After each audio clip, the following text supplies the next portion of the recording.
Live on a Saturday night, it's Utah Grizzlies hockey. As tonight, the Grizzlies are over at BOK Center to take on the Tulsa Oilers in the rubber match of a three-game series.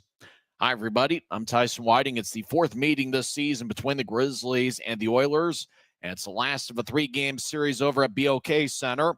On Thursday night, the Grizzlies got off to a fast start, leading 2-1 after one period, but the Oilers scored three unanswered, including two goals from Connor Roulette, and the Oilers cruised to a 4-2 victory where they outshot Utah 45-29. For the second straight night, the Grizzlies got off to a fast start as they scored the first goal of the game. That was Mick Messner, 11-22 into last night's contest, with Briley Wood getting the assist. And then Utah scored a shorthanded goal with 0.8 seconds left in the first period. That gave Utah a 2-0 lead. Nobody scored in the second frame. Utah extended the lead to 3-0 as Cole Fonstad scored a power play goal 2:38 in. 14 seconds later, Reed Lobster made it a 4-0 hockey game with Andrew Nilsson picking up the assist.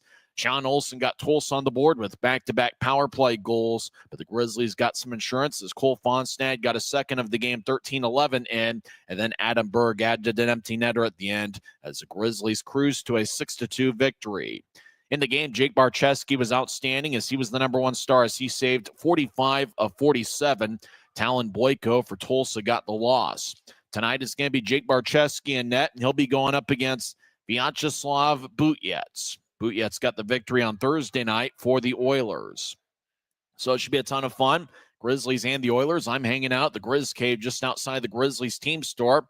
There's actually volleyball going on at Maverick Center, and if you're interested in that, come on down and join us for that. If not, obviously we got the Grizzlies game here on Flow Sports as well as audio coverage on the Utah Grizzlies YouTube channel. When we come back, we'll talk about some of the standout performers for the Grizzlies as of late, and we'll also keep an eye on that shot count tonight as Tulsa has outshot Utah by a wide margin in each of the three regular season meetings. We're in business on a Saturday night, and you're listening to the Utah Grizzlies Hockey Network.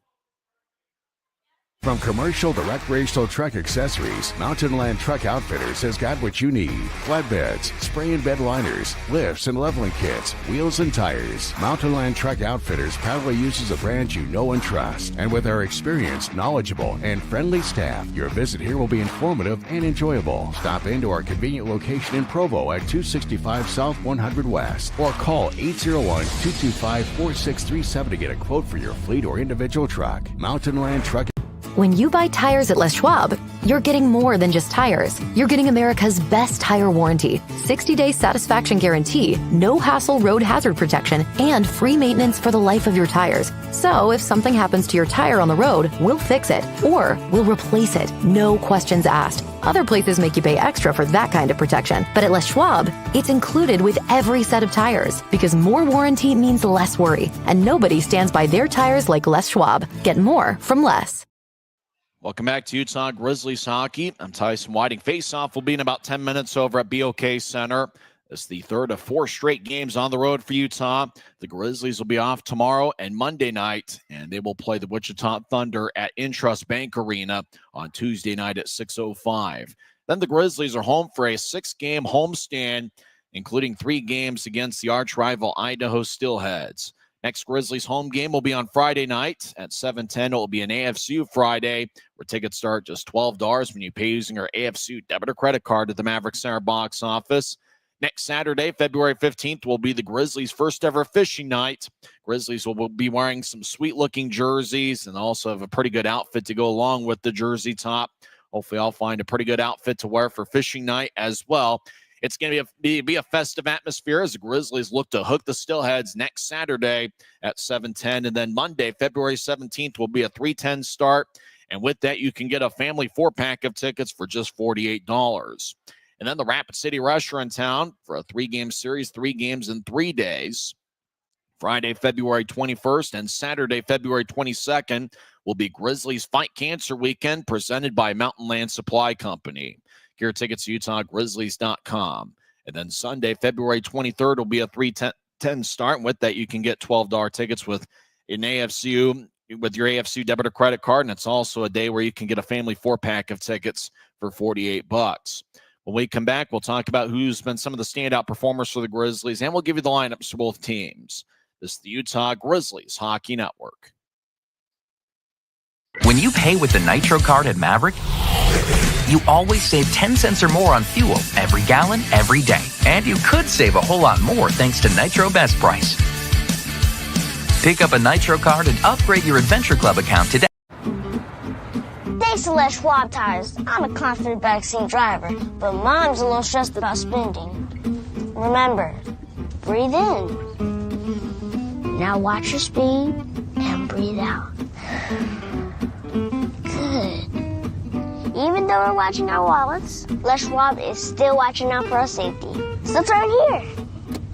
Help keep drivers and backseat drivers safe with Les Schwab Tires.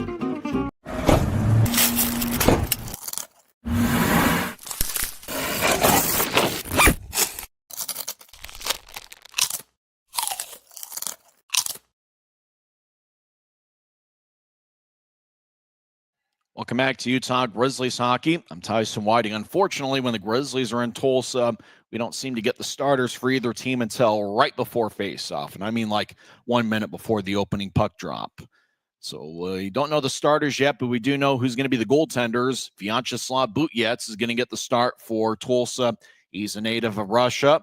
He is 6'4" and 185 pounds, and in 24 games this season, Butyets has a record of 12-9-2 with 4 shutouts, including one against the Grizzlies on November 24th as Tulsa won 5-0.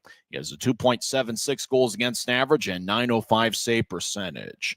Talon Boyko, who got the loss last night, is the backup. Butyets has an NHL contract with the Anaheim Ducks. We don't know the starters, but Tulsa is rolling with 12 forwards and 6 defensemen. First forward line from left to right is Connor Roulette, who scored 2 goals on Thursday night. Roulette's a +12 on the season. Sean Olsen had both of Tulsa's goals last night. Both of them came on the power play. He's got 3 goals in 2 games in this series. He'll be the top line center. And Reed Petrick, who scored what turned out to be the game winner on Thursday night. Petrick's got 10 goals and 22 assists in 40 games. He's the first line right wing. Second line from left to right is Austin Albrecht, as well as Josh Nelson and Justin McAlien. Third forward line from left to right is Ruslan Gazizov. He did not play in last night's game. Gazizov from Russia has 10 goals and 13 assists this season. Third line center is Solog Bankic, who has 8 goals and 13 assists this season. Third line right wing is Tyler Polson, who has 12 goals and 14 assists this year. The fourth forward line from left to right is Mike McKee, normally defenseman, but he's playing forward. Alec Butcher has been in the league for 6 or 7 years. He'll be the fourth line center. He has 15 goals this year. And Michael Farron, the Tulsa captain, is the fourth line right wing. Farron got into 2 fights last night. He fought Cade Jensen early in the second period last night, and he also got in a fight with Lincoln Earn late in the third period. So that's 12 forwards for Tulsa. One notable absence is Easton Brodzinski, who has a point in 7 straight games. Brodzinski is missing his 3rd straight contest. Top defensive line for Tulsa from left to right is Roman Canal and Dougie Legrone. Roman Canal will be paired up with Legrone. That's the top forward line. Cade McNally will be lined up with Andrew Lucas. Lucas has an AHL contract with San Diego. And Olivier Dame Malka will be paired up with Anthony Costantini. So that's the 18 on the ice for the Tulsa Oilers. They're led by 8th-year head coach Rob Murray, who is in the AHL Hall of Fame. And now for the road standing Utah Grizzlies, who have a record of 15-22, 4-1. But the Grizzlies have played some pretty good hockey as of late, as Utah's 10, 8-1-1. They have standings points in 12 of their last 20 games. Utah is led by 4th-year head coach Ryan Kanaswich. The assistant coach is Christian Horn, who's in his 2nd year in that capacity. Horn, a former Grizzly player as well. Athletic trainer is Colin Lee, and the equipment manager is Jackson Hibbard. Utah will start Jake Barczewski in net. He was the number 1 star last night as he saved 45 of 47. Barczewski on the year has a record of 7-6-1. With a 3.69 goals against average and 896 save percentage. Looks like we still don't have the starters for either team, but we do know the top defensive pairing will be Derek Dashke and Brian Yoon. Dashke had 1 goal and 1 assist last night. Grizzlies are a winning team when Brian Yoon is on the ice. Grizzlies, in the 30 games that Yoon has played in, have a record of 15, 11, 3, and 1. So Yoon and Dashke will be a defensive pairing once again tonight. Cade Jensen will be paired up with Lincoln Earn. Both guys fought Michael Farron last night. Third defensive pairing includes Andrew Nilsson, who's been a star in this series. Nilsson has 4 points in his last 2 games. He had 1 goal and 1 assist on Thursday night, and last night he had 2 assists. Cooper Jones was a +3 for the Grizzlies in last night's game. So that's a 6th defenseman. The defensive scratches are Cody Corbett and Dylan Savankov. Don't know the starters, obviously, but we do know the top forward line for the Grizzlies will be Adam Berg, along with Cole Fonstad and Keaton Mastrodonato. Berg had an empty net goal last night. Cole Fonstad had 2 goals, and Keaton Mastrodonato had 2 assists. Second forward line from left to right is Luke Manning, Cole Gallant, and Reed Lebster.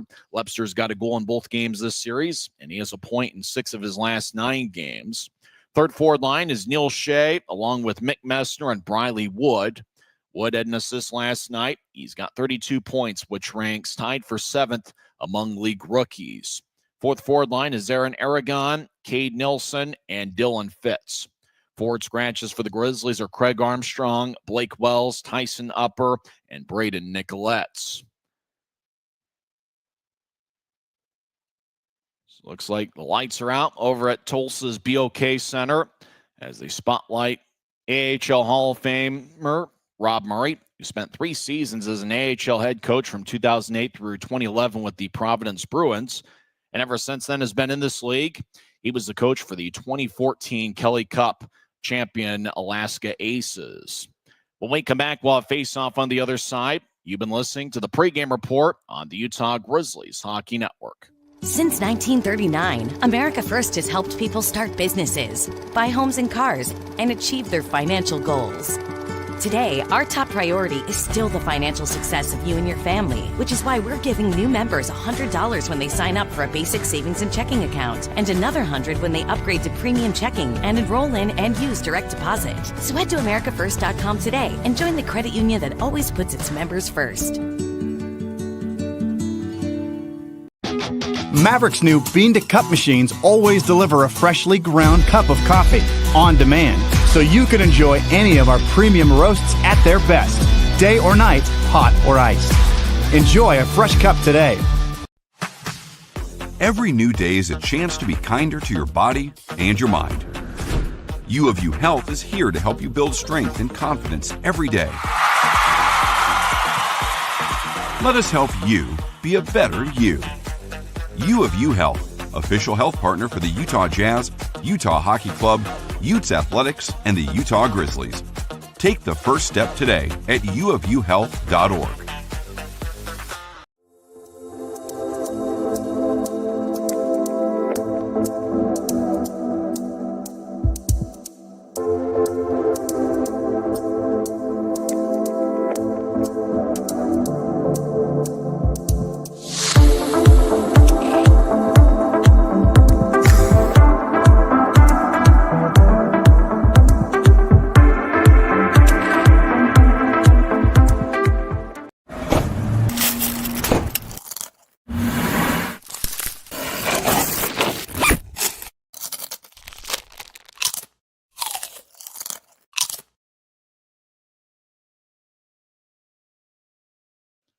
It's a great night for hockey as 2 big standings points are on the line as the Utah Grizzlies take on the Tulsa Oilers in the rubber match of a 3-game series.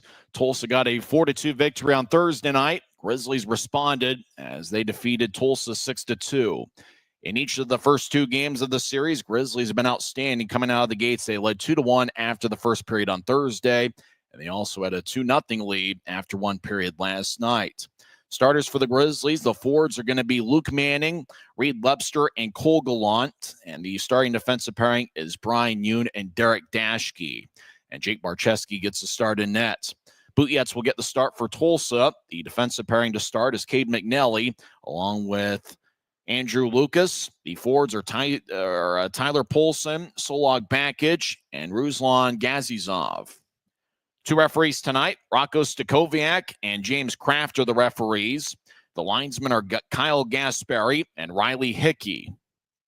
It is 9-1-8 night over in Tulsa as the ever-frowning Tulsa mascot rings his big bell. And the draw is won by the Oilers, but it goes towards Dashke, so the Grizzlies get a face-off win. Utah skates from left to right wearing a black jersey with white numbers and professional green trim. Hume pitches ahead to Lebster, skates towards the left corner. Now Lebster's in the left corner. Tulsa's wearing kind of a cream-colored jersey, red numbers. As Lebster got tripped up, no call. Luke Manning skates towards the left point. He'll throw it back towards Lebster. Lebster behind the net, chips to Gallant. Shot saved by Butjetz. Good pass by Lebster to Gallant out in front, but Butjetz makes a save. Tulsa skating from right to left, races into the attack zone. They skate around Barczewski's net as Dashke holds up an Oiler. It looked like that was Gazizov. Dashke will pitch it towards Lebster. It's picked off. Tyler Polson lost it as Dashke over the near corner gets it, and he'll tap it off the glass. Puck flies towards center ice, and it's collected by Roman Canal. It was slided to his right for Doogie Legrome. Rink-wide feed misses the mark, and the Grizzlies will pitch it ahead. Cole Fonstad out at center ice, sprinting after it, but Tulsa gets there first. Oilers over the offensive line as left wing, lefty shot by Roulette is blocked away. Roulette crashes along the left corner boards near side as Grizzlies get across center ice. The maestro, Keaton Mastrodonato, dumps it in. Second year Prada Canisius. Grizzlies take a shot saved by Butjetz. He holds on as Mastrodonato was at center ice, threw it off the left corner boards, went to a Grizzly who fired a shot. Butjetz makes the save. 18:45 left in the first. Who's your pick to click tonight? I'm not sure who I'm going to go with. I think I'm going to go with, who's been hot lately? I don't know. Mick Messner. I'm going to go with the captain, Mick Messner, as my pick. Everybody make your pick. And if you're a Tulsa fan, which Oiler do you think's coming through for your team? Vaughn stands out there with Berg and Mastrodonato as we're just getting underway. As a draw won by Tulsa, as Doogie Legrome pitched it ahead, it goes past Cooper Jones, and the Oilers are called for icing with 18:38 left in the first. Unfortunately, we are not at BOK Center. We're hanging out at Maverick Center, so please be patient with me, as unfortunately this video production is maybe the worst you'd ever see. So try to be patient with me. Unfortunately, some of the key details come missing from time to time. Fonstad will take the draw from the right wing. Nobody's been hotter than him. He's got 8 goals in his last 8 games. Tulsa wins the draw. Roman Canal will feed it over towards Doogie Legrome. Canal used to play with San Jose in the AHL. Oilers over the offensive line. They look to center. It bounced over towards Mike McKee's stick. He'll take a shot that goes wide. Oilers fired off the end boards. Grizzlies will clear it off the near wing wall. Berge will pitch it out to center ice. Puck goes back to Tulsa. As we're a minute 45 in, still no score. Grizzlies have had a couple good looks on Butjetz. As a Grizzly got hit up high, no call by one of the two referees, or either referee made the call. As the Grizzlies make a line change, chasing after the puck is Lincoln Earn in his second game with Utah. As the puck goes back towards the right corner, Cade Jensen shadowing an Oiler like a hawk. As Earn lifts it out to center ice. Grizzlies cross center. Utah over the line 3-on-3. Utah will pitch it out towards Messner. Right side, lefty shot. Saved by Butjetz. He snatched it about waist high and holds on. 17:45 left in the first. And already the Grizzlies have had some good chances on Vyacheslav Butjetz. Boy, Tulsa, they're going to fire quite a few shots tonight on Jake Barczewski. In 3 games this season against Utah, Tulsa has 138 shots on goal. As Messner takes the draw, but it's won by Tulsa in their specialty jersey that you can bid on the Dash auction app. Actually, I think it's a live auction. Tulsa skates in, back in, shot, saved by Barczewski. He holds on. That was either Connor Roulette or Big Mike McKee taking the shot. I think that's McKee, who's been with the Oilers for about as long as Rob Murray has been Tulsa's head coach, which is dating back to the 2017-2018 season. So draws going to be over the right circle in the Grizzlies zone. Briley Woods on the ice right now. He had 1 assist last night. He's been one of the top rookies in the league, and he just continues to get better game in and game out. He was a +6 in January and is off to a good start in February. Oilers win the draw. Olivier Desmalka left point. He'll fire it off the backboard as Grizzlies will skate along the far side. Messner gets cut off. Tulsa literally kicks it towards the right corner as Dashke delivers a push as Tulsa nudges it to the left corner. Oilers get it up top, left point. Dame fakes a shot. Now he fires on to Barczewski, and Jake makes a save as he snatched it about waist high with 17:12 left in the first. So we've had quite a few whistles here in the first 3 minutes of play. Last night's game went 2 hours and 44 seconds. That was quite a while. In fact, that was probably about like an average baseball game before the pitch clock came into existence a couple years ago. Cade Nelson's out there with Dylan Fitz and Aaron Aragon. As we're just getting underway, still no score. Tulsa will get it in deep. Oilers left wing dance around. Dashke shadowing an Oiler as Tulsa goes down, no call. As Oilers, Austin Albrecht will skate towards the left corner. As he loses the puck, Grizzlies will loft it out to center ice. Fitz chases after it. Puck goes towards McNelly, who's a +2 this season. He's got 4 assists, no goals. Tulsa out to the left wing. Siren pass out in front. Glanced off a stick. Grizzlies clear it off the near wing wall out to center ice. As McNelly will wing it across. Lucas gets it out to center ice. Tulsa pitches to the left wing. Delayed offside. Grizzlies take the puck. Utah skating from left to right here in the first period. Yoon will speed it out towards Gallant, who drops it for Luke Manning. Manning gets around an Oiler. He'll throw it out in front, looking for a cutting Webster or Gallant. Pass goes wide of the mark. Tulsa skates over the offensive line. Grizzlies back defensively. Tulsa gets it in deep off the end boards. Grizzlies avoid an Oiler check. Puck to the left wing. Grizzlies will skip it out to center ice. Utah over the offensive line. Jones to Manning. Manning to the right side, skates towards his left. He'll drop it off as Lepster trying to throw it towards the middle of the ice for Andrew Nilsson. Nilsson shot saved by Bootyets, and he holds on. 15:58 left in the first. Good job by Lepster. Lepster and Nilsson have each been outstanding in this series. Lepster is on the right side, swept it out in front towards Nilsson. Nilsson shoveled it towards Bootyets, who makes the stop. 15:58 left in the first, and haven't really seen the shot count yet, but it looks like the Grizzlies do have a little bit of an advantage on Tulsa here in the first 4 minutes.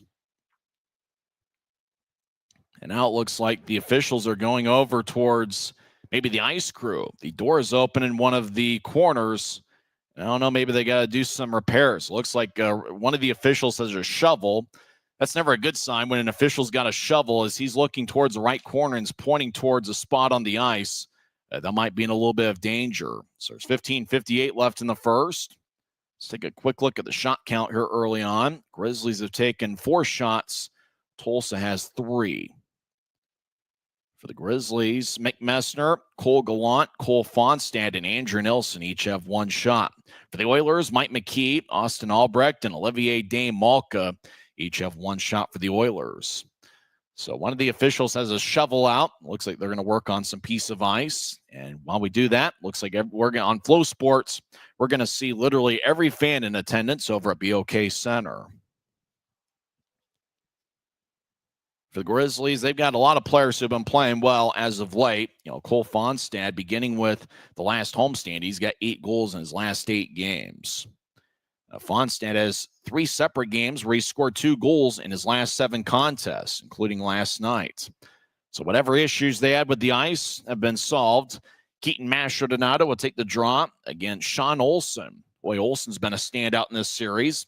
He scored a goal on Thursday night, and he added 2 more on Friday night. So he's got 3 goals in this series. Olsen spent 3 games with the 2022-23 Maine Mariners. Olsen played at the University of Windsor in U Sports. As a draw won by Tulsa, they're on their own zone, skating from right to left. As the Oilers will tap it off the near glass. Puck up and opposite center ice. Tulsa gets it. Oilers skate down the middle. High slot. Lefty shot goes wide. As Tulsa back to the right wing, gets to the goal line. Utah takes it away. Grizzlies will speed it out towards center ice. They were looking for Adam Berg. Pass goes wide of the mark. No icing, though, as it went towards Bootyets' crease. He had to play the puck. As the Oilers get it out towards center ice. Somebody off the screen has it. Now they'll throw it to the left side. Rink-wide feed from Connor Roulette. Stick goes to the right corner deep in the Grizzlies zone. Puck behind the nets. Fonstad jammed it away from Roulette. Centering pass. Lefty shot goes wide. As Tulsa had a good look, and that was Olsen, who's got 3 goals in this series. Right wing lefty shot saved by Barcheski. Grizzlies get the rebound. Andrew Nelson's behind his net as he will feed it to his right over towards Mastrodonato, who gets around one skater. He crosses the center ice logo. He'll sprint across the offensive line, skates towards the left goal line, takes a shot and a score! The Maestro gets his 8th of the year, and the Grizzlies take a 1-0 lead. Keaton Mastrodonato just went coast to coast, veered off to the left, and fired it past Bootyets. Mastrodonado got towards the left goal line, and what a crafty shot as he just kind of poked it towards the net, just kind of nudged it, and he had the perfect angle on it. What a crafty shot by Mastrodonado, who gets his 8th of the year. And just like that, the Grizzlies, for the 3rd straight night, have drawn first blood. Boy, what a beautiful shot by Mastrodonado. Not quite a backhand shot, just kind of flung it towards the net, and it found the perfect accuracy.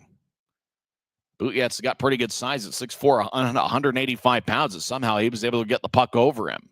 So it's the Grizzlies 1 and the Oilers nothing. I'm not sure if we're going to get an assist. Maybe Andrew Nelson will get an assist on the Mastrodonado goal. We'll check later on.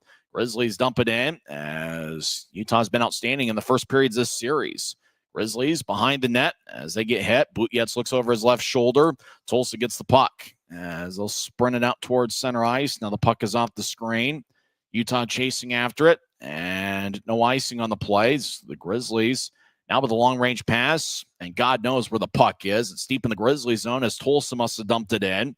Grizzlies, Cade Jensen will race out across center ice. He'll step over the red line, and he'll dump it in. Grizzlies will switch up defensemen. Brian Yoon's out there with Dashke as Utah trying to get towards Shea in the right circle. Pass is picked off. Tulsa will throw it into the Grizzlies zone where Dashke will backhand it across to Yoon. Yoon ahead to Shea, who steps over the offensive line. Shea throws it across, left side. Shot saved by Butjet's, and he holds on. I think that was Cade Nelson that took the shot with 13:59 left in the first. Keaton Mastrodonado gets his 8th of the year, and Utah leads 1-0. This is the Grizzlies Hockey Network. From commercial to recreational truck accessories, Mountain Land Truck Outfitters has got what you need. Flatbeds, spray and bed liners, lifts and leveling kits, wheels and tires. Mountain Land Truck Outfitters proudly uses a brand you know and trust. And with our experienced, knowledgeable, and friendly staff, your visit here will be informative and enjoyable. Stop into our convenient location in Provo at 265 South 100 West, or call 801-225-4637 to get a quote for your fleet or individual truck. Mountain.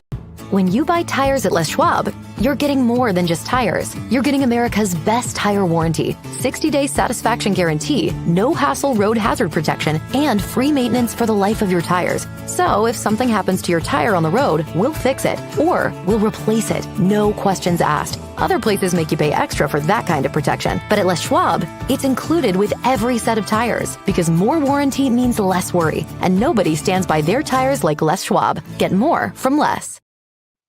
Utah leads 1-0 as Keaton Mastrodonado scored his 8th of the year, 5:02 in.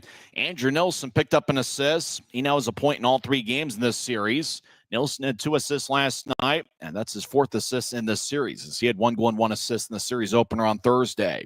Grizzlies won the draw. They've outshot the Oilers 8-4.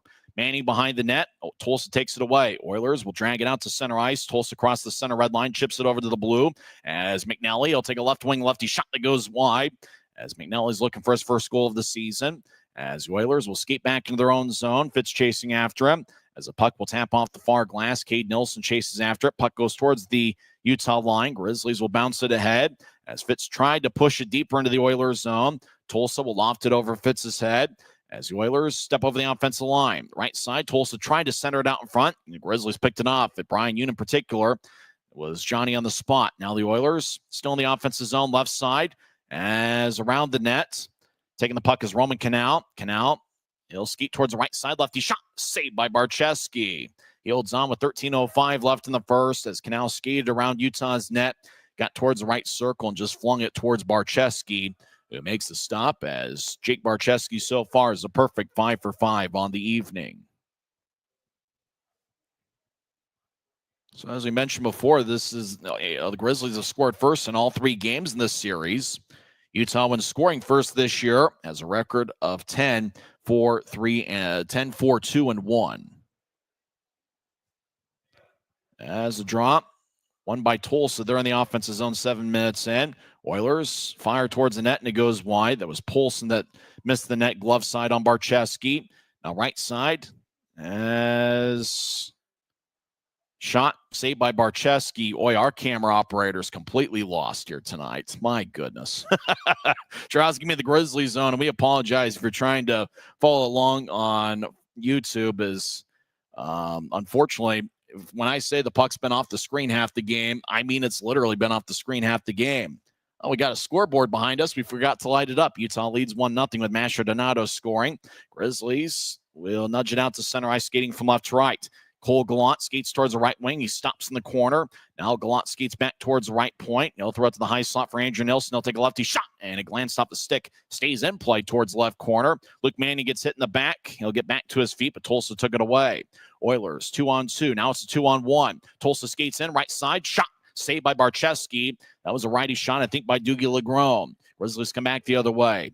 As Manning steps over the offensive line, stops in the left point. He gets knocked down. Tulsa's playing him physical.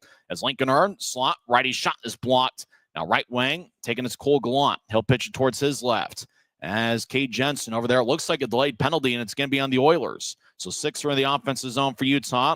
Lepster gets it to the left side. Now back to Lepster on the right wing, just outside the circle. He'll throw it back towards the left side, up top to Cade Jensen, who fakes a shot. Jensen will dangle. Now he'll drop it to the left point. Masher Donato, he'll fire on net, and that's blocked. Tulsa touches up. Actually, they don't touch up. As Grizzlies get to neutralize, step over the offensive line. Utah gets it towards Gallant. Back towards Earn, who fed it to the right side. Now Tulsa touches up. As the Grizzlies were looking for a centering pass back towards Lincoln Earn. And the Grizzlies will be on the power play for the first time tonight with 11:33 left in the first. Last night, the Grizzlies were 1 for 4 on the power play. And over the last 9 games, Utah's power play is 9 for 29. Grizzlies have 13 power play goals in their last 14 games. Tulsa's got a top 10 penalty kill unit in the league. They're 82.4%. Messner's out there with Masher Donato and Lepster. Utah wins the draw as Dashke over to Fonstad, back to Dashke, over to the left wing for Masher Donato, who already has 1 goal tonight. Masher has 9 power play assists to lead the club. Over to Dashke, dance around back towards Masher Donato. He's in the left wing, dangling back and forth. The Maestro surveys, now gets to Lepster, back towards Masher Donato, up top to Dashke, fires towards the net, and Butjetz makes a save. He holds on with 11-11 left in the first. Grizzlies will have an offensive zone draw. Utah really moving the puck around well with Fonstad, Dashke, and Masher Donato. And over in the middle of the ice is where Mick Messner and Reed Lepster have been hanging out. Dashke currently leads Utah with 14 power play points, 5 goals and 9 assists. I think I said that Masher Donato had 9 power play assists. He actually has 10 on the season. He had 1 last night. Oilers win the draw, and they'll fire it towards Jake Barcheski. As getting the puck is Derek Dashke. We're 9 minutes in. Utah leads 1-0. Masher Donato races across center ice with speed. Steps over the offensive line. Dumps it in deep. Puck along the boards towards the left wing. Grizzlies chip it towards Fonstad. It glanced off of his stick. Tulsa gets it behind their net. They skate around Butjetz, and they'll saucer it all the way towards Barcheski. Barcheski plays behind his net. He'll drop it for Dashke. As Dashke will skate towards neutral ice. Now he'll throw it back. Grizzlies sprint across center ice. I think that's Neil Shea. If it's not Shea, it's Fonstad. He dumps into the left corner as Tulsa skates over. Masher Donato keeps it in left side across to Lepster. Lepster skates towards the right circle, feeds it up top. Dashke gets the puck. He'll slide it to his left. Grizzlies will tap it to the right side for Masher Donato. He gets to the point. He'll feed it back up top to Dashke, moves to his left. Fonstad, he'll take a lefty shot, and that's blocked. As Tulsa boxes out Fonstad for the puck, Masher Donato gets it up top. Over to Dashke, back to Masher Donato. He fakes a slap shot, holds onto it, gets it to Dashke. Dashke fakes it to Fonstad. Will drop it for Masher Donato in the right wing. The Maestro is in the high slot, sprinting towards his left, and he'll fire on net. And puck must have gone out of play. Butjetz didn't appear to make a save. And boy, with this camera, it's something special tonight. So they stopped play with 9:53 left in the first, late in the Grizzlies power play. As I believe the Grizzlies only have about 15 or 20 seconds left on the man advantage. Utah is up to 9 shots. Tulsa has 5. The penalty was a Tyler Polson boarding minor, 8:27 in. Tulsa wins the draw. They'll clear it out as Yoon skates around his net. Yoon will move it to Gallant, who slices it across to Shea, who steps over the offensive line. Shea try to get it towards Gallant. Puck goes back towards Shea on a redirection. Now the puck to the right wing. Up top, Wood. Right side, righty shot. Saved by Butjetz. He holds on, 9:29 left in the first. Cole Gallant was net front trying to redirect it, but Butjetz makes a stop. So Utah's 0 for 1 on the power play. 9:29 left in the first, and the Grizzlies lead 1-0. This is the Utah Grizzlies Hockey Network. When you pay with the Nitro card at Maverick, you always save 10 cents or more on fuel every gallon, every day. And you could save a whole lot more thanks to Nitro Best Price. Pick up a Nitro card and upgrade your Adventure Club account today. Thanks to Les Schwab Tires, I'm a confident backseat driver, but Mom's a little stressed about spending. Remember, breathe in. Now watch your speed and breathe out.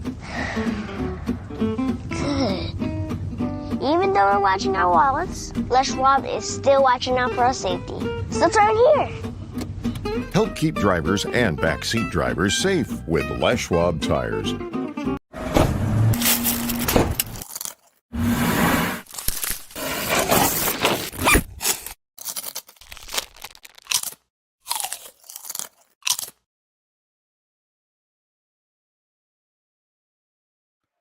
It's the Grizzlies 1, Oilers nothing. We're back to skating 5-on-5.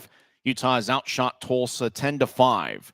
Keaton Mastrodonato got his 8th goal of the year, 5:02 in. Andrew Nilsson has a point in all 3 games in this series. He picked up his 4th assist against Tulsa in this series. He has 5 assists total against Tulsa this year. As Grizzlies skate from left to right here in the period, puck goes out to center ice. Grizzlies reset. As Utah with a long-range pass goes towards Neil Shea and past him. No icing on the play as Tulsa will backpedal towards the near boards, and they'll ring it off the glass. Tulsa skates in 2-on-3. McKee tried to center it. Pass give went nowhere. Grizzlies with a long-range feed. Skating after it to negate the icing is Briley Wood. He'll drop into the right corner for Neil Shea. Shea's in the offensive zone. He'll skate towards his left as he gets around Oiler. Shea now in the left corner, drops it for Cade Nilsson, who dances around. Nilsson back to Shea, who skates towards the left point. Shea dangles back and forth. He fires towards Nelson off the stick. Cade Nilsson gets it back, and he looked to center it. Pass picked off. Now the puck goes back towards Cade Nilsson. Shot saved by Butjetz. Rebound goes to Tulsa. Oilers will drag it out to neutral ice. Now they'll push it ahead. Oilers over the offensive line as Reed Petrick skates in. Backhand shot. Bounced off of Cooper Jones. Puck goes to the right point. Grizzlies carry it across center ice. Fitz dangles back and forth left wing. Skates towards the left circle. Takes a righty shot that goes wide. Fitz tried to one-hand it back towards Cade Nilsson and overskated it. As Fitz delivers a hit over in the left wing. Grizzlies spread the ice. Cade Nilsson comes off as Tulsa breaks free of Dylan Fitz. Oilers will get it towards the near circle. And a gentle push in a mile dark. And the Old Biscuit bounces in the Grizzlies zone, where it's gathered by Derek Dashke. Dashke moves to his left, crosses center ice, and he'll pitch it in. Grizzlies chase after it. Cole Gallant out there with Aragon and Fitz. So Grizzlies have changed up the forward lines a little bit here in the first period. Left wing pass, glanced off a Tulsa stick. Yoon runs it down deep in the Grizzlies zone as he gets hit by Mike McKee. Michael Farron out there as well as Farron. Aragon joins the play. Yoon will drop it for Aaron Aragon. Now back to Yoon, who fires a long-range pass that goes tape to tape. Grizzlies at their own line as Dashke will spin around. He'll skate towards Yoon. Now he'll drop it back. Grizzlies very patient with their approach here. 7:14 and counting left in the first. Utah leads 1-0 on Mastrodonato's 8th of the year, 5 minutes in. Grizzlies try to get to neutral ice, and Aragon got spun around and divorced from the puck. That might have been Luke Manning, number 16. It was Manning. Center ice. Tulsa with a lefty shot, glove saved by Barcheski. He'll drop it to keep the play alive. Less than 7 minutes left in the first. Utah leads 1-0. Dashke behind the net, quarterbacking this 5-on-5 unit. He stands behind Barcheski's net in a black jersey, white numbers, professional green trim. Long-range feed out to center ice. Grizzlies now get to the right wing for Earn, who loses. He was stepping over the offensive line. Albrecht skates in, left side, lefty shot. Bounced off of Barcheski, and it flies out of play. 6:35 left in the first. Grizzlies will have the draw in their own zone as Lincoln Earn's out there in his second game as a Grizzly. He was acquired earlier this week in a trade for Cameron Buell. Earn had 2 shots on goal and got in a fight late in the third period with Tulsa captain Michael Farron, and he more than held his own on the fight. Grizzlies looking for their 7th road victory of the season. They're 6-14-1 on the road. Grizzlies only had 10 road victories all of last season. Fonstan will take the draw, and it's won by Tulsa, as they'll get it up top in their specialty jerseys. Kind of a cream color with a bit of red mixed in. Tulsa high slot, righty shot, saved by Barczewski, who fell in his keister, but yet able to hold on with 6:28 left in the first. Last night, Barczewski saved 45 of 47, including a couple really big-time highlight saves in the second period. In the third period, looked like he was stretching out and was less than 100% to end the game, but it does look like he's moving around at 100% here in the first period tonight. Fonstan will take the draw once again. He's out there with Berge and Maldonado. Utah wins the faceoff. Adam Berg, who's got 3 goals in his last 10 games, gets nudged in the back. 3-on-3 battle. Puck exited the zone and then back into the Grizzlies zone. So the Oilers are offside with 6:19 left in the first. Good job by Berg and company winning that battle along the boards, or at least neutralizing Tulsa on the battle on the boards. Oilers kind of play that rugged type of hockey. The puck seems to be along the boards quite a bit. So for the Grizzlies, if they win their fair share of those, that could certainly be big and could play a big factor as to whether Utah wins this game or not. You know, the Grizzlies and Oilers played 2 very different styles of hockey. Kind of felt like in the last 2 periods of Thursday's game, it was all the type of hockey that Tulsa likes to play. Last night, for the most part, Grizzlies were able to play their style of hockey. So Drozd be near Utah's bench, which is to the left of center ice, far side if you're listening on YouTube. Tulsa wins the draw, and driving it in is Roman Canal. Have no clue where the puck ended up. Utah gets it as he'll fire it off the near glass. Canal will chase after it. Another Oiler gets it. That's Stuge Legron. It was once a Grizzly in the 2018-2019 season. He gets around Berg. Legron gets to center ice. It's his 3rd year with the Oilers. He'll dump it in. Legron, Tyler Polson chasing after it as Cooper Jones gets hit in the back. And the puck is still in the Grizzly zone. Fonstan chases after it. Dashke make that Nielsen. Will get it across as the Oilers cut off the puck in the right point. Now Tulsa, right side, gets it up top. Oilers fire towards the net, and Barczewski made the save. 5:38 left in the first period. Utah leads 1-0. I'm going to go give the camera operator a pep talk. We'll be back in 1 minute. This is the Utah Grizzlies Hockey Network. Since 1939, America First has helped people start businesses, buy homes and cars, and achieve their financial goals. Today, our top priority is still the financial success of you and your family, which is why we're giving new members $100 when they sign up for a basic savings and checking account, and another $100 when they upgrade to premium checking and enroll in and use direct deposit. So head to AmericaFirst.com today and join the credit union that always puts its members first.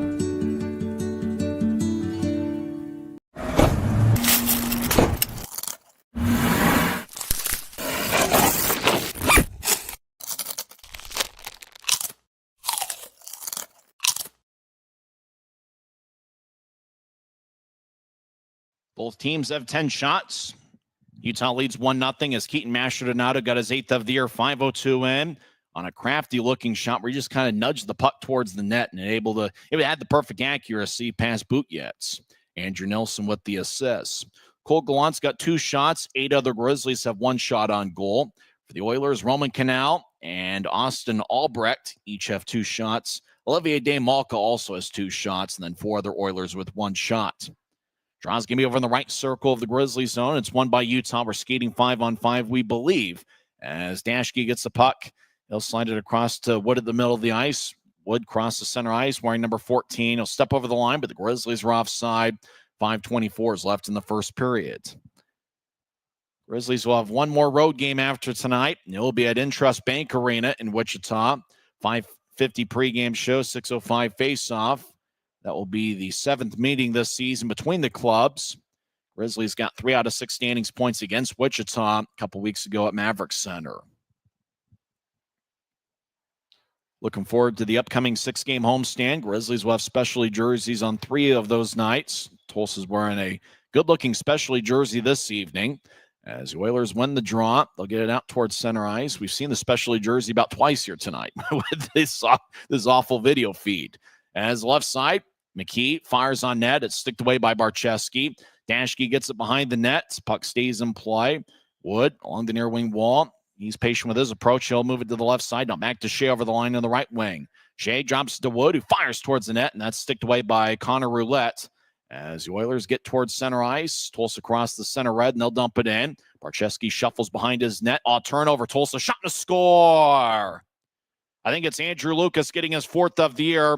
Barczewski played the puck behind his net, threw it towards the left corner, didn't know an Oiler was there, and Tulsa got it, centering pass to Lucas, and the Oilers find the back of the net. It looked like either Barczewski just threw it right to an Oiler, or maybe Barczewski didn't get a piece of it. Either way, it's a tie game with 4:43 left in the first. Almost wish they'd run that back a little bit more, that replay, to see if Barczewski got a piece of it and threw it to the corner, or if Barczewski let it go and didn't know an Oiler was there, or if he just missed the puck altogether. We're not really sure. But we're tied at 1 as Andrew Lucas gets his 4th of the year. It's only his 14th game with Tulsa. He's played 20 games with the AHL San Diego Gulls. As Messner avoids a check, now the Grizzlies skate from left to right. They'll loft it towards Fitz at center ice. It's played with a high stick by Tulsa, and the whistle blows with 4:27 left in the first. So the Oilers climb back into this one on kind of an odd play. Lucas gets the goal with Connor Roulette getting the assist. Time of goal, 15-17 into the first. Draw's going to be at center ice. Oilers are up to 11 shots to the Grizzlies' 10. Tulsa's won 5 of their last 6 games, and they've been an outstanding club as of late. Standings points in 10 of their last 12. Utah picks it off as Tulsa was entering the offensive zone. Grizzlies get it towards Aragon. He couldn't handle it as the Oilers backpedal into their own zone. Tulsa spreads the ice, 4:09 and counting. Oilers with a long-range pass goes deep into the Grizzlies zone. Nobody home, but there was no icing. It must have got redirected off the screen as Jensen gets to Earn. Earn gets blasted by Mike McKee. Glass goes swaying back and forth. As Barczewski looks over his right shoulder, now he turns around to look over his left shoulder. Action behind the net. Grizzlies come out of it. Lincoln Earn's done a good job winning battles along the boards in his game and a half as a Grizzly. Tulsa along the left wing. Tries to skate around Earn. Tulsa righty shot, and that's blocked away by Barczewski. Grizzlies clear it out to center. Tulsa gets it back. Oilers cross center ice as Fitz takes Austin Albrecht off the puck. Utah will sky it out to neutral ice, looking for Luke Manning. And Tulsa will fire it back in. Now Manning gets the puck. He gets thrown towards the right corner deep in the Grizzlies zone. The Grizzlies laying down in their own zone. Hopefully they get back to their feet as Tulsa gets across center ice. As the Oilers step over the offensive line, right side, skate towards the corner. As Cooper Jones delivers a push, Grizzlies come out with it. Webster moves to his right. Grizzlies carried across center ice. Gallant will fire it towards his left, wide of Dashke. As the Oilers get it back behind their net, less than 3 minutes left in the first period. As puck towards the right wing, Roman Canal will skip it ahead. Puck goes past Albrecht and into the Grizzlies zone. Andrew Nilsson's on the other end of it to collect the puck. He'll skate around Barczewski. Nilsson's been a star for the Grizzlies in this series. He dangles back and forth. He'll drop it back to his right. Now back towards Nilsson at the Utah line. Blue line to blue line pass goes off a Gallant stick. Tulsa will slide it ahead. Oilers step over the offensive line as Tyler Polson tries to twist one out in front, looking for Butcher. Got a stick left that he couldn't accept it. As the puck goes out to neutral ice. Where is the puck? Tulsa's got it. As overskating, it's Ruzan Gazizov. As Grizzlies step over the offensive line, they lose it. Grizzlies retreat back defensively. Tulsa over the offensive line. Polson skates towards his right slot. Righty shot saved by Barczewski. Puck still alive. Polson pushes up top. Oilers fire towards the net. It got redirected and it goes just wide. Tulsa regathers the puck over in the left wing. They'll drop it to the corner that was vacated. Brian Yoon gets physical with 1:48 left in the first. Dashke takes a puck. Dashke will bank it off the far boards. Tulsa keeps it in. Oilers slot. Righty shot's blocked. Tulsa gets it back. Left point as McNally fires towards the net. That one might have gotten towards Barczewski. Now McNally will drop it off as Mastrodonado looks like he's limping a little bit as he's grabbing his right knee. Hopefully he's okay as Tulsa gets it back up top. Somebody off the screen takes a shot. Save, it looked like it deflected out of play off the protective netting as there's about 3 or 4 bodies right there near Barczewski's left shoulder. 1:20's left in the first. Draws going to be back in the Grizzlies zone. First intermission, we'll go over some scores from around the world of sports. And we'll also We'll recap last night's Avalanche Edmonton Oilers game. Earlier today, the Utah Hockey Club fell to the Carolina Hurricanes as Carolina got a little bit of revenge after Utah got a big victory against them in the month of November. Utah wins the draw. They'll throw it to new tries. Tulsa gets it back. Oilers skate from right to left during the period. Tulsa crosses center ice. Wood on the back check, poked it away. Neil Shea skates in, left wing, lefty shot, and he got back checked. That's going to be a penalty on the Oilers. As Shea danced around on the right wing, delayed penalty, 1 minute left in the frame. He'll get towards Wood. As the Grizzlies over to the left point, Nilsson back to Wood, over to Webster left wing. Webster drops it off. Nilsson's body type gets towards Jones out in front of the net, and he takes a shot that goes wide. Remember, Idaho had 2 delayed penalty goals against the Grizzlies in the last series. Webster to Shea on the right side. He'll slide it back towards Briley Wood. Tulsa takes it away and touches it up. 39.8 seconds are left in the first, and it's going to be a power play for the Grizzlies as Shea was on the left wing with a little bit of momentum skating towards the net. He was looking to fire away. Once he got to the left circle, he got back checked, and Tulsa either slashed him or tripped him or whatever the case may be. We don't get to see the referee's signal, unfortunately, but a penalty was called, and the Grizzlies run a power play with 39.8 seconds left. And remember, last night, Grizzlies scored a shorthanded goal with 0.8 seconds left in the first. That gave the Grizzlies all sorts of momentum, it felt like, for the final 2 periods of the game. You know, I get the scoreboard over my right shoulder, and yet I forget to turn it. We're tied at 1 late in the first period. Everybody on YouTube's like, wait a minute, Grizzlies are still up 1. As draw won by Utah, but it goes past the skater in the left point. Not sure who that was. Grizzlies will retreat after it. We have to laugh at this video feed or else we'd cry. This is below average stuff that we're watching here in terms of video production quality. Grizzlies over the offensive line. Both teams played pretty well in this first period. The action on the ice has been good. Messner looking for a toe drag in the left side. Tulsa nudged it away. Oilers will dump it in. Barczewski stays in front of the net as Dashke chases after it. Dashke, the Miami of Ohio product, gets it, and he'll throw it towards the right side. Grizzlies cross center. 3 seconds left, and that will do it for 20 minutes over at BOK Center. Keaton Mastrodonato got Utah 1-0 lead, and then the puck was behind Utah's net, and Barczewski was behind it, and then Tulsa somehow got the puck, got it in front to Anthony Lucas, or make that Andrew Lucas. Anthony Lucas, the former wide receiver, played at Arkansas 25 years ago. Andrew Lucas scored 15-17, and no relation to Anthony Lucas, of course. Connor Roulette picked up the assists. To end the first period, the shot count was Tulsa 14, Utah 11. So we're tied at 1. After 1 period of play, Utah had a lead after 1 period in each of the first 2 games in the series. We'll come back and recap the first 20 minutes and also go over some scores and news from around the world of sports. It's the Grizzlies 1 and the Oilers 1.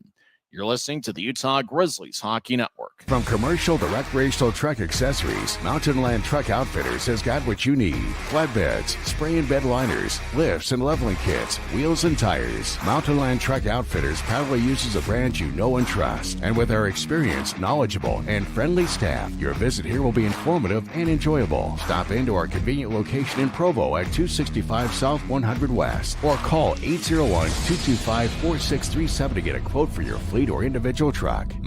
When you buy tires at Les Schwab, you're getting more than just tires. You're getting America's best tire warranty, 60-day satisfaction guarantee, no hassle road hazard protection, and free maintenance for the life of your tires. So if something happens to your tire on the road, we'll fix it or we'll replace it. No questions asked. Other places make you pay extra for that kind of protection. But at Les Schwab, it's included with every set of tires because more warranty means less worry. And nobody stands by their tires like Les Schwab. Get more. Since 1939, America First has helped people start businesses, buy homes and cars, and achieve their financial goals. Today, our top priority is still the financial success of you and your family, which is why we're giving new members $100 when they sign up for a basic savings and checking account, and another $100 when they upgrade to premium checking and enroll in and use direct deposit. So head to americafirst.com today and join the credit union that always puts its members first. After 20 minutes of play, we got a good one. It's the Grizzlies 1 and the Oilers 1. Keaton Mastrodonato got Utah on the board 5:02 in with Andrew Nilsson picking up the assists. And it was a pretty crafty shot. I'm not sure if the Grizzlies social media channels, in particular X, has it yet. But Mastrodonato was on the left side. He just kind of nudged the puck towards the net. And it somehow had the perfect accuracy, and it got past Butjetz. The Maestro gets his 8th of the year. And how about Andrew Nelson?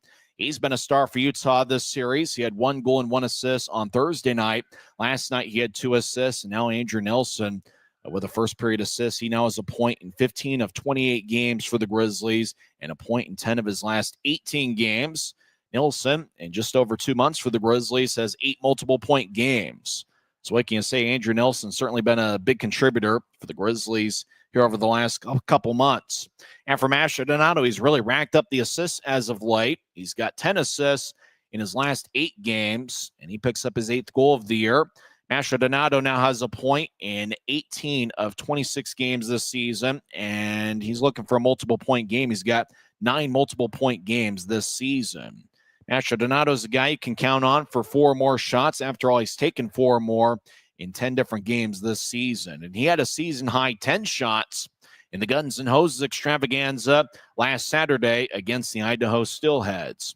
Here in the first period, Mastrodonato only had 1 shot, and he made it count as he gave Utah a 1-0 lead, 5:02 in. And then Tulsa's goal 10 minutes later was kind of an odd one. Puck went behind Utah's net. Barczewski went behind it to play it, and we almost wish we had a replay to figure out what happened. Either Barczewski didn't see the Oiler that was over in the left corner, towards Barczewski's left as he was standing behind him and behind the net. Either Barczewski didn't see him, or puck skipped over his stick and he didn't play it, or he let it go thinking that there was nobody in the corner. We're not really sure what happened, but the puck ended up with an Oiler. Barczewski was out of his net. Tulsa centered it to Andrew Lucas, and Lucas was able to score his 4th of the year. 15-17 into the first. Connor Roulette picks up his 10th assist of the season. The Grizzlies at one point had a shot advantage of 10-5, but in the first period, Tulsa responded, especially in the last 7 or 8 minutes of the first period. The Oilers finished the frame with 14 shots, and the Grizzlies had 11. Tulsa picked up 2 penalties in the first period. Tyler Polson got a boarding minor, 8:27 in, and then Anthony Costantini got a hooking minor, 19:20 into the first period. So Utah will be on the power play for the first minute and 40 seconds of the second. So Utah right now, according to the ECHL app, is 0 for 2, although they are in the middle of their second power play of the game. In terms of shots, it's been pretty balanced by the Grizzlies. Cole Gallant and Cooper Jones has 2 shots each, and then a few other Grizzlies with 1 shot. For the Oilers, 4 players had 2 shots. Roman Canal, along with Michael Farron, Austin Albrecht, and Olivier Dame Malka, and then 6 other Oilers with 1 shot through 1 period. So it looks like we got a good one over at BOK Center. Both games, despite the goals, but despite it being multiple goal games, Tulsa winning 4-2 on Thursday, and then the Grizzlies winning 6-2. It's been a relatively evenly played series. Tulsa is one of those teams. They have a pretty good record this year. Right now, they're tied for second in the Mountain Division with 58 standings points. And you're going to get a good effort. Any team that is led by Rob Murray as their head coach, they're going to give a good effort. And for the Grizzlies, they're just going to have to put together 40 good minutes of hockey here over the last 2 periods if they want to come away with the series victory. In the third game of a series of 2 games or more this year, the Grizzlies have a record of 3-5-0-1 in that third game. So we'll see what happens here tonight. Utah is 2-2 in those situations this season. When we come back, we'll go over some scores from around the world of sports. It's the Grizzlies 1 and the Oilers 1 after 1 period. This is the first intermission report on the Utah Grizzlies Hockey Network. Every new day is a chance to be kinder to your body and your mind. U of U Health is here to help you build strength and confidence every day. Let us help you be a better you. U of U Health, official health partner for the Utah Jazz, Utah Hockey Club, Utes Athletics, and the Utah Grizzlies. Take the first step today at uofuhealth.org.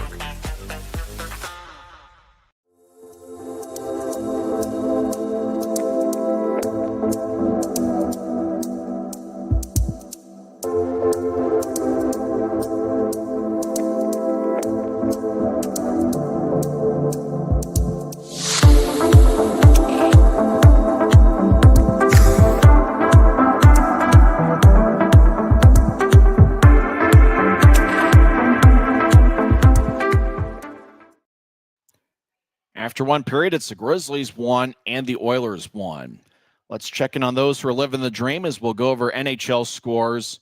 Earlier today, the Carolina Hurricanes picked up a 7-3 victory over the Utah Hockey Club.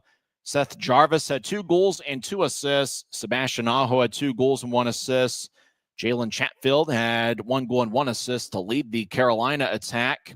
Utah got a first period goal from Josh Doan. It was a power play goal, 17:35 into the first. Clayton Keller scored 10:19 into the second period. And then Keller scored a power play goal 16:11 into the third. So Keller had 2 goals. Dylan Gunther with an assist, but it just wasn't enough as Carolina defeats Utah 7-3. Vejmelka was outstanding in a home game against Carolina in the month of January. That was really Karel Vejmelka's coming out party. Tonight was a little bit of a struggle as he only saved 31 of 37. As Utah gets the loss, their record is pretty much at the 500 mark this season. They're pretty much a 500 club, and after today's loss, they are a 500 team at 23-23-9 on the season. Carolina got the victory, and their record on the year is now 33-19-4. Right now, the Hurricanes have the second best record in the Eastern Conference, and they played some good hockey as of late. And obviously, Carolina is a consistent winner year in and year out, but they were without Mikko Rantanen, who was out with an injury, the recent addition from the Colorado Avalanche. But Carolina still gets the victory as they win 7-3 over the Utah Hockey Club. Tomorrow morning, Utah will take on Alex Ovechkin and the Washington Capitals. And how about Washington? They've got the best record in the Eastern Conference. They are 36-11-7, and they have a .731 winning percentage. Other action in the league. Let's see if we can find other finals in the National Hockey League. Devils shut out the Canadiens 4-0 as New Jersey got a great performance from Jake Allen, who earned a 34-save shutout. Jesper Bratt and Jack Hughes each had 1 goal and 1 assist. New Jersey 4, Montreal 0. Lightning defeat the Red Wings 6-3 on national TV. Lightning scored 4 goals in the first period and 2 more in the third. Brandon Hagel had 2 goals and 2 assists as Tampa gets the win as they scored 6 goals on only 18 shots. They defeat the Red Wings 6-3. And the Vegas Golden Knights defeat Boston 4-3. The game-winning goal there was scored by Tomas Hertl, 18:50 into the third period. He picked up a power play goal, which was his 21st of the year. And on the game-winning goal, Jack Eichel picked up his 50th assist of the season. Vegas 4, Boston 3. Games in progress. First intermission, Islanders and Wild are tied at 1. Also, after one period, Sabres and Predators are tied at 2. After 2 periods, Toronto and Vancouver are tied at 1. Morgan Riley has the Toronto goal. After 2 periods, Blues lead the Blackhawks 3-2. Also, after 2 periods, Columbus has a 3-2 lead over the New York Rangers. After 2 periods, Philadelphia leads Pittsburgh 2-1. Also, after 2, the defending Stanley Cup champion Florida Panthers lead Ottawa 4-1. When we come back, we'll go over some games in the 4-letter league, including some Mountain Division showdowns. We're keeping an eye on Idaho and Rapid City. That game will get underway in about 20 minutes from now. We also check in on Kansas City, who's taking on Indy tonight. Wichita is at Allen. And later on this evening at about 8 o'clock, Adirondack will take on Tahoe. We'll check in on those games as well as some others in the 4-letter league on the other side. After one period, we're tied at 1, Grizzlies and the Oilers. This is the Utah Grizzlies Hockey Network. Maverick's new bean-to-cup machines always deliver a freshly ground cup of coffee on demand, so you can enjoy any of our premium roasts at their best, day or night, hot or iced. Enjoy a fresh cup today. From commercial to recreational truck accessories, Mountain Land Truck Outfitters has got what you need.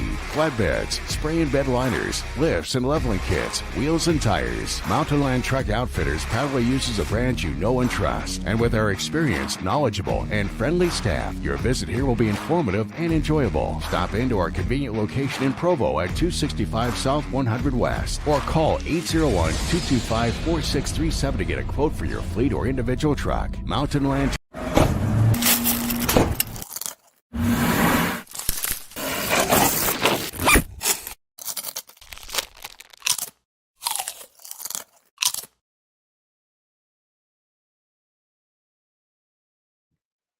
First intermission, we're tied at 1.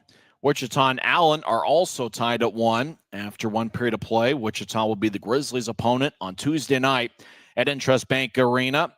Peter Bates scored for Wichita 5:21 in, but before that, Patrick Polino got his 5th of the year for the Americans, 2:07 into the first. Allen has outshot Wichita 12-9, and that game is currently tied at 1. Carriere is in net for Wichita. He was up in the American Hockey League when the Grizzlies faced the Wichita Thunder a couple weeks ago. So Carriere might be the goaltender on Tuesday night when the Grizzlies face the Thunder. St. Hilaire is the other goaltender, so Trevor Gorsuch is not dressed for the Thunder tonight. So that game is tied at 1. Wichita did come away with a big victory over Allen last night. 7-3 was the final score. Kansas City, in their battle against Indy, that game is early in the third period. Indy leads 2-1. As the Fuel have had a little bit of trouble at home this season, and despite being the home team, Indy is shorthanded. They're rolling with just 16 skaters this evening. Kansas City's lone goal was scored by Cade Borchard, who now has 27 goals on the season, including 8 or 9 against Utah. He's an outstanding player, and I'm not entirely sure what he's doing in this league as Cade Borchard continues to dominate for Kansas City. Finals in the league, Norfolk defeated Maine 3-1. In overtime, Orlando comes away with a 3-2 victory over South Carolina. Atlanta holds on and defeats Worcester 4-2. After 2 periods, Florida leads Greenville 2-1. In that game, former Grizzly Kyle Betts has a goal, and Taryn Fizer's also in the Florida lineup, although he has no points. Will Cranley is the backup goaltender tonight as Johnson gets the start. And after 2 periods, Florida leads Greenville 2-1. Jacksonville, after 2 periods, leads Trois-Rivières 5-1. 12 minutes left in the third period. Kalamazoo leads Iowa 1-0. After 2 periods, Bloomington leads Savannah 3-1. Cameron Buell is in the Savannah lineup for the 3rd straight game. He doesn't have any points as we speak. Former Oiler captain Eddie Matsushima has 2 of Bloomington's 3 goals. In fact, Matsushima has contributed to all 3 of the Bison goals as he has 2 goals and 1 assist. And over the last couple years, Eddie Matsushima was probably Tulsa's best forward, and he's now a star with Bloomington. After 2 periods, Bloomington has a 3-1 road lead at Savannah. Early third period, Wheeling leads Reading 3-2. Wheeling is 29-12-2 on the season. After 2 periods, Toledo has a 3-1 lead over Fort Wayne. Former Grizzly Kyle Mayhew is a +1 for Fort Wayne, but he doesn't have any points. Mayhew has a point in 5 straight games. And Fort Wayne is shorthanded once again as they're rolling with just 16 skaters. Last night, they had 15 skaters in a loss to Toledo. So that's the league scoreboard. Looks like Rapid City and Idaho are getting underway in about 10 minutes from now. And about 1 hour from now, Tahoe hosts Adirondack. When we come back, we'll have second period action over at BOK Center. Don't forget the Grizzlies will be on the power play for the first minute and 20 seconds of the second period. You've been listening to the Intermission Report on the Utah Grizzlies Hockey Network. When you buy tires at Les Schwab, you're getting more than just tires. You're getting America's best tire warranty, 60-day satisfaction guarantee, no hassle road hazard protection, and free maintenance for the life of your tires. So if something happens to your tire on the road, we'll fix it, or we'll replace it, no questions asked. Other places make you pay extra for that kind of protection. But at Les Schwab, it's included with every set of tires, because more warranty means less worry, and nobody stands by their tires like Les Schwab. Get more. Since 1939, America First has helped people start businesses, buy homes and cars, and achieve their financial goals.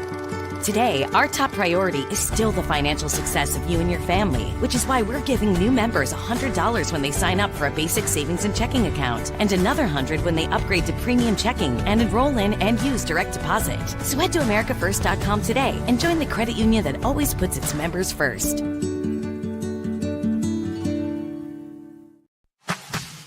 Every new day is a chance to be kinder to your body and your mind. U of U Health is here to help you build strength and confidence every day. Let us help you be a better you. U of U Health, official health partner for the Utah Jazz, Utah Hockey Club, Utes Athletics, and the Utah Grizzlies. Take the first step today at uofuhealth.org. We're about set for second period action. We're tied at 1 after one period. It looks like a pretty good Saturday night crowd over at BOK Center.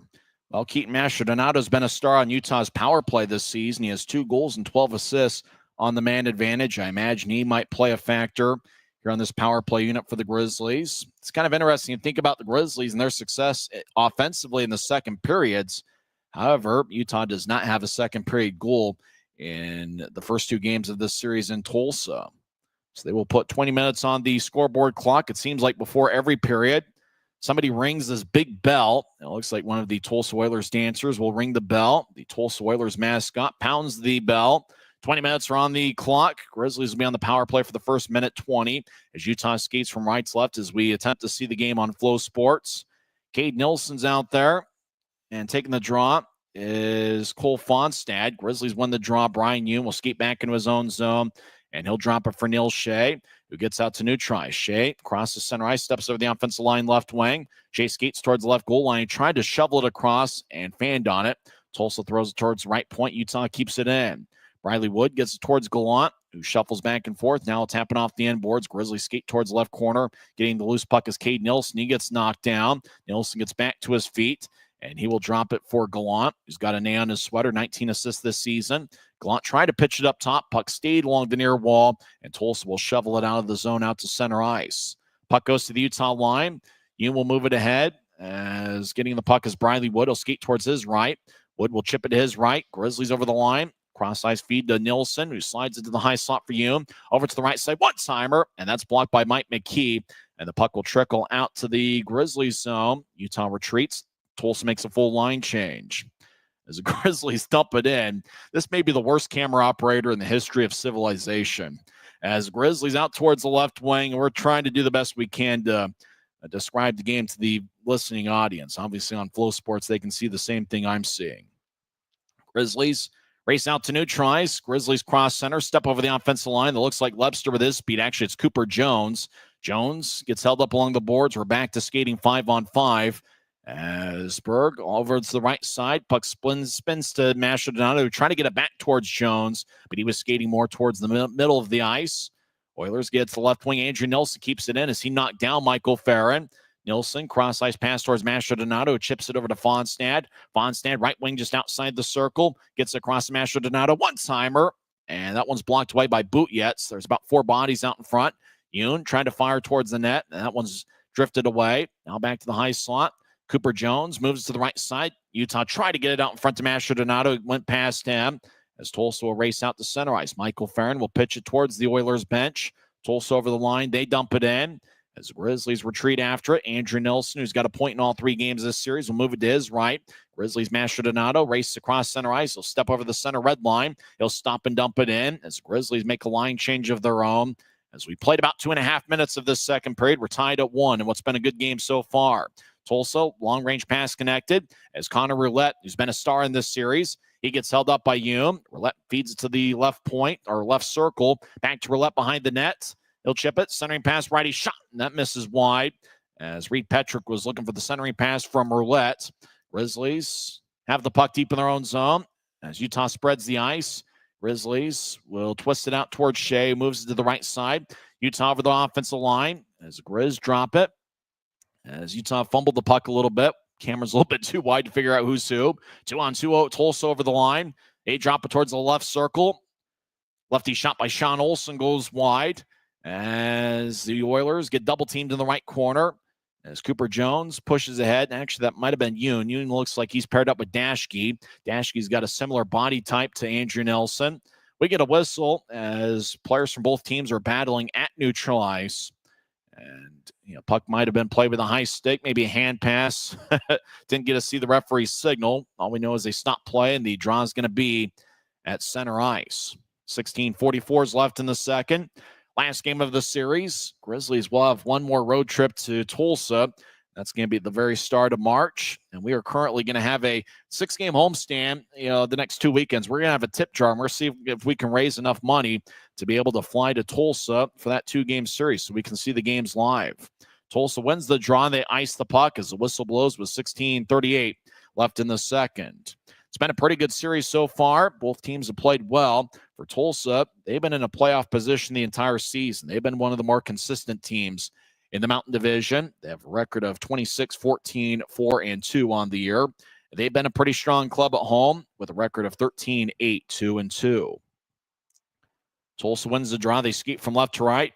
As we see it from Flow Sports, Grizzlies from right to left. Tulsa over the offensive line. Tyler Polson right side gets back checked by Reed Lebster. Polson keeps the puck. He'll feed it up top. Grizzlies battle along the left wing boards. Tulsa keeps it in and fires. It's blocked by Lebster. Lebster gets around an Oiler. Oh, Reed Lebster, an underrated skater. We mentioned he's a lot quicker than you think. Over to the high slot for Luke Manning, who skates towards the left point. He dances around. Now Manning in the high slot as it glances off his stick out to center ice. Grizzlies still in control of the puck. Utah will feed it towards the near wing wall to Glon, who pushed ahead towards Manning. It goes past him. Tulsa gets it. Anthony Cosentini will move it across towards Olivier Dame-Malk, who's got a beer. Back to Cosentini, still looking for his first goal on the year. Longtime Oiler. Over to the Utah line. Shot is blocked. And the Grizzlies, 5 feet in front of the crease, are able to clear it off the far wing wall. Manning over the offensive line will drift towards the right side. Manning, as he's getting tripped up, takes a shot. Saved by Bootyets. Manning scores! Luke Manning gets the 6th of the year, and Utah takes a 2-1 lead. Boy, Manning had the puck in the right circle, and just as he was getting tripped up, fired it past Bootyets. So Manning, as they show the replay, got towards the right circle, got tripped up, and fired it past Bootyets, just as we said. Just like that. Not sure if a penalty would have been called, and even if it was, would have been a delayed penalty, as Luke Manning gets the 6th of the year. He's had a good series. And Utah now leads 2-1. Manning is a +5 in the last 4 games he's played in. And give him a plus as he lights up the scoreboard as Utah gets the second period goal. And obviously they've been a strong second period club as of late, as they now have 14 second period goals in their last 8.5 games, with this being the 9th. Grizzlies over the offensive line. Andrew Nelson throws it across. Right side lefty shot saved by Bootyets. That shot was taken by Cade Nelson, who had 3 shots last night. Tulsa over the offensive line. Grizzlies back defensively. Tulsa moves to the right side. Righty shot. And saved by Barcheski. Puck still alive. Left wing. The Oilers battle along the goal line as Mike McKee gets pushed by Andrew Nelson. McKee, the longtime Oiler, will get to the right side as Michael Farron will chip it towards the middle of the ice. Tulsa tried to skate in. Alec Butcher got spun around by Fitz. Grizzlies out to center ice. Cross the center red. And Utah chips it in as Cade Nelson chasing after it. Oilers with a long-range pass towards the right side. That connects. Tulsa's Alec Butcher dumps it in. He comes off after a long shift. 5.5 minutes into the second period. Utah leads 2-1 as Luke Manning scored his 6th of the year. As Grizzly got spun around at neutral ice, that was Cade Nelson. He comes off as Tulsa gets out across center ice right side. Tulsa steps over the offensive line. Albrecht gets hit by Mastrodonato. As Yoon spins to the left side, Tulsa fires on net, and that's saved by Barcheski. Now Tulsa left side, Albrecht shovels it ahead. Left wing, lefty shot, saved by Barcheski. Jake holds on with 14:10 left in the second. So details of the Manning goal. He scored 4:19 into the second period, with Reed Lebster and Cade Jensen getting the assists. For Lebster, that's his 11th assist this season. He has a point in all 3 games this series. And for Cade Jensen, that is his 6th assist of the year. Jensen's been a physical presence for the Grizzlies in this series. And we mentioned Luke Manning. He's been a strong plus-minus player, as Manning is a +5 in his last 4 games. And he's a +1 here this evening. Off the draw shot, saved by Barcheski. He holds on. There's now 14:02 left in the second. So Draw's going to be back over to the right circle. Sean Olsen's out there with Reed Petrick. Those have been 2 of Tulsa's stronger forwards here in this series. Grizzlies counter with Briley Wood, who today has been lined up with Mick Messner and Neil Shea. Lincoln Earns on the ice. He's directing traffic. Mick Messner is going to take the draw. Tulsa is a team that's pretty good when winning faceoffs at getting scoring chances directly after faceoffs. That's why the Grizzlies, they've been communicating quite a bit on the draw, especially defensive zone faceoffs. Grizzlies get it out towards Shea. Glanced off at his stick. It stays in the Grizzlies zone. Utah will helicopter it ahead. Tulsa gets back at neutral ice. Oilers skating 5-on-5 will drive it back in. Puck towards the right wing as Jensen delivers a nudge on Connor Roulette. Olsen back towards Roulette as Nessner tried to lift his stick. Dancing back and forth as Olsen, who gets hit in the back repeatedly by Cade Jensen. Messner delivers a push on Roulette. Jensen will tap it along the near wing wall. Grizzlies skate from right to left. Shea crosses center ice, steps over the offensive line as puck lands off of his stick back to neutral ice. Puck goes to the Utah line. Cade Jensen back pedals. He's deep in his own zone. Jensen across to Earn. Now to the left wing. Grizzlies over the offensive line. Messner drops to Shea. Skates towards the left circle. Take a shot. Oh, and it hit the crossbar. Iron was unkind. Boy, Shea had a good look to try to extend Utah's lead, and he missed by not much. Tulsa over the offensive line. They got a 3-on-3. Tulsa, right side, Polson shot. Saved by Barcheski. He holds on. 12:54 is left in the second period. Neil Shea had a good look to try to extend Utah's lead. He was over in the left circle, which seems to be his happy place. And he got it past Butjetz, but the puck rang off the post. And then Tyler Polson came back the other way, had a good look from the right wing, and Barcheski made the save. Timeout on the ice. Luke Manning has a second period goal, and the Grizzlies lead 2-1. This is the Grizzlies Hockey Network. Every new day is a chance to be kinder to your body and your mind. U of U Health is here to help you build strength and confidence every day. Let us help you be a better you. U of U Health, official health partner for the Utah Jazz, Utah Hockey Club, Utes Athletics, and the Utah Grizzlies. Take the first step today at uofuhealth.org.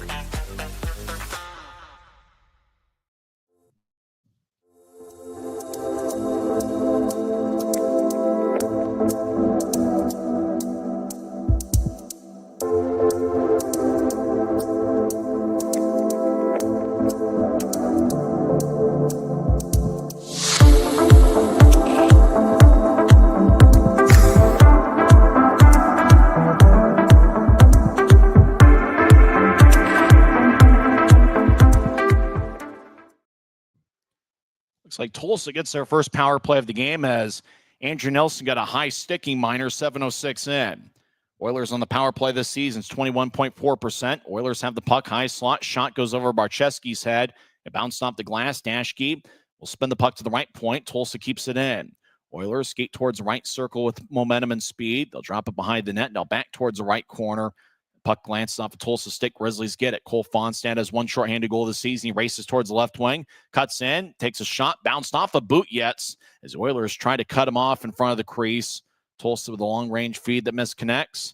As the Grizzlies will zipping off the far boards. And that one goes somewhere.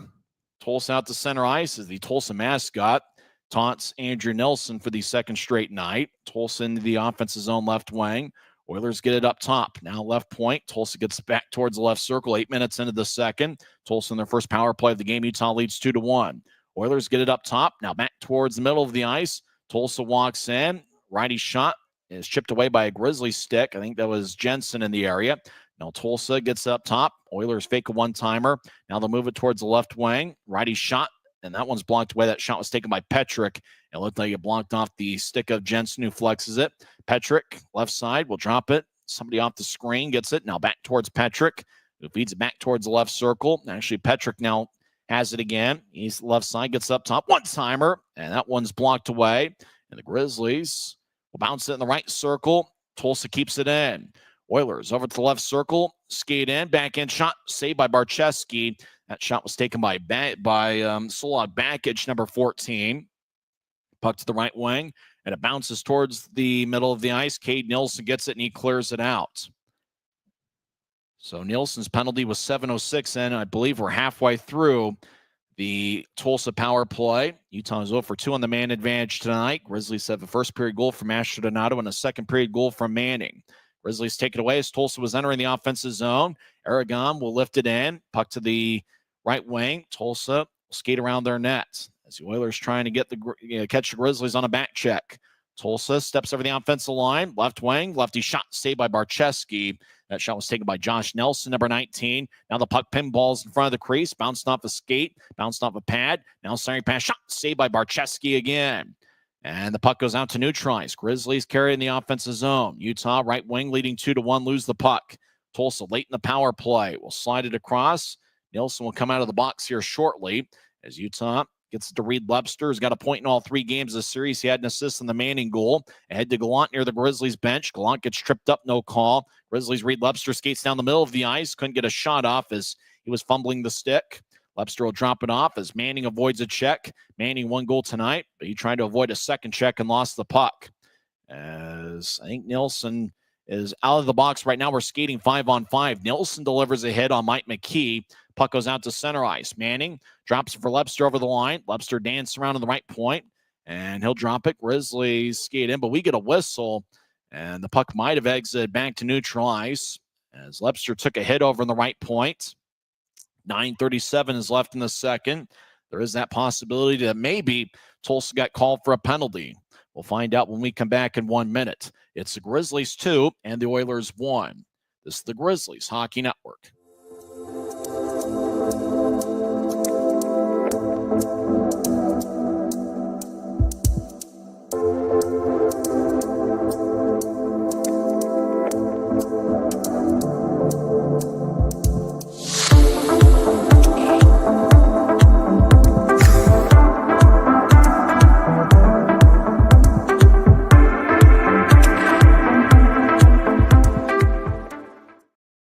So we did guess that maybe there was a penalty on Tulsa, and that's the case. Mike McKee gets a boarding minor, 10:23 into the second. Grizzlies will have their third power play when we come back in 15 seconds. This is the Grizzlies Hockey Network.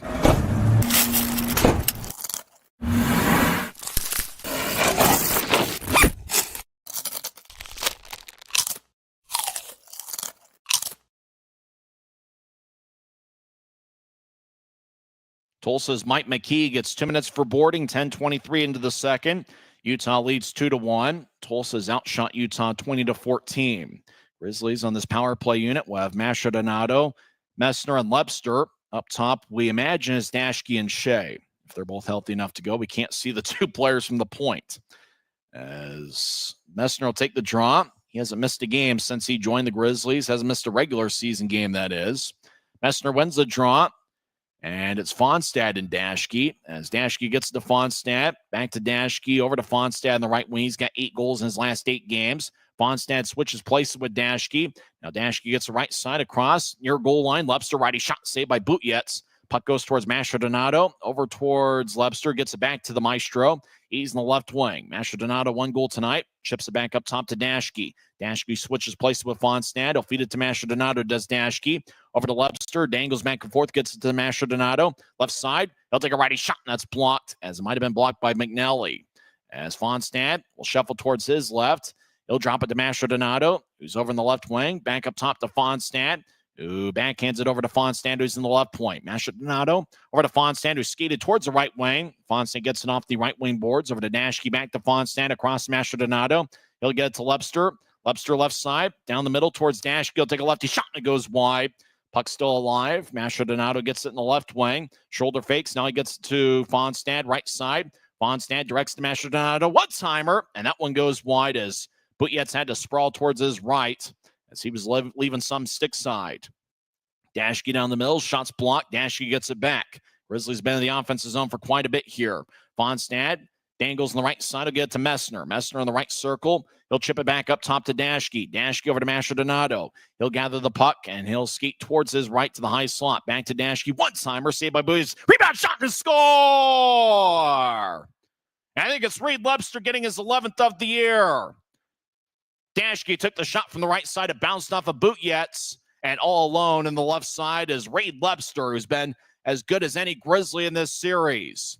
Webster walks down the celebration aisle first, and he was all alone on the left side. He was Johnny on the spot. Butjetz tried to move to his right, but the Grizzlies take a 3-1 lead. Boy, we've talked about how good Andrew Nelson's been in this series. How about Reed Webster? He lights up the scoreboard as Utah takes a 3-1 lead. Webster had 1 goal and 1 assist on Thursday night. Last night, Webster scored a third period goal. And tonight, he gets a second period power play tally. Derek Dashke should get an assist on that. That will be his 10th power play assist this season, which will tie him with Mastrodonato. That is unless the Maestro gets an assist on the power play goal. Maybe either him or Fonstad would get the other assist. Grizzlies skate back in, leading 3-1. Wood, slot, shot, blocker saved by Butjetz. As the Oilers will chip it ahead. Grizzlies are up by 2. As Tulsa, Lucas will get it towards the left side. Butcher backhand shot saved by Barcheski. Grizzlies cross center ice. Shea over the offensive line. Left wing skates towards the left circle. Takes a lefty shot. Saved by Butjetz. Grizzlies were looking for a rebound. It went past them. Utah still in the offensive zone. Left wing over in the corner. As getting hit was Shea. Now back up top. Wood over in the left wing.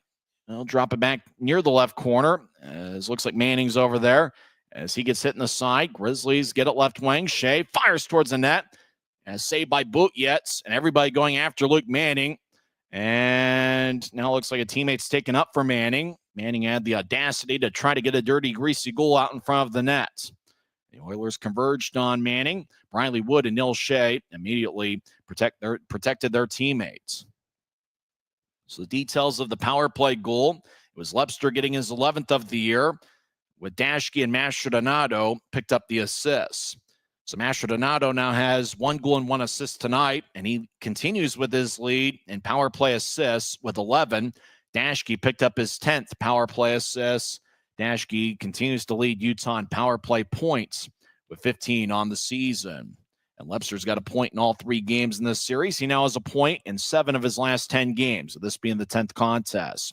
Tulsa wins the draw, and they will rainbow it to new tries. Grizzlies, Dylan Fitz over towards Cade Nilsson over the line. Nilsson saucers it towards Yoon, right wing.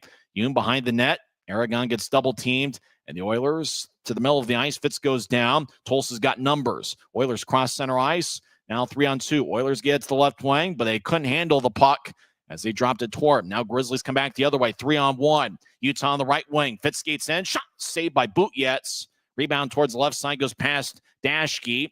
As puck skips out to center ice. Tulsa there, the Utah blue line will drop it. Now skating in, McGalian, right wing shot, and that one's blocked away by Barcheski as the puck flies off the protective netting. 6:26 is left in the second. Draw's going to be in the Grizzlies zone, and we've had a lot of fun back and forth action as Grizzlies had a good chance, and Tulsa came back and had a chance of their own with McGalian.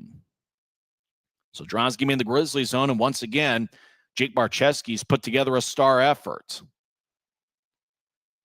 Tulsa took 14 shots in the first. Barcheski saved 13 of them. He is a perfect 7 for 7 so far in this second period.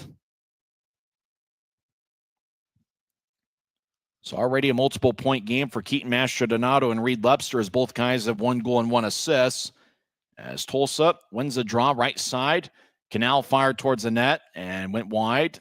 As action still in the Grizzly zone, Utah gets the puck. Andrew Nelson, he'll saucer it ahead. Puck is picked off by Tulsa at their blue line. Tulsa skates from left to right here in the period. Canal crosses center ice, so nudge it to his left.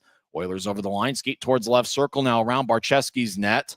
Oilers in control in the offensive zone up top. Doogie Legrone fires on net, saved by Barcheski. Rebound shot goes wide. As Tulsa's really battling in front of Barcheski tonight, Grizzlies are holding their ground. Now right point, Legrone shot, that's blocked. Grizzlies will nudge it ahead. As Mastrodonato over to Berg. Berg down the middle of the ice, but overskated it just glanced off of his stick. Tulsa has it back deep in their own zone. A moving clock with 5:37 left in the second. As Grizzlies, once again, after not scoring in the second period in each of the first 2 games, they've scored 2 unanswered here in the second. Manning 4:19 in and Lepster 11:56 in. Oilers now start the attack. Rink-wide feed, doesn't connect at center ice. Earn overskates it. As the Oilers dump it in, Cade Jensen retrieves after it. They'll slice it along the right wing boards. Puck lands off a stick and goes towards the Utah line.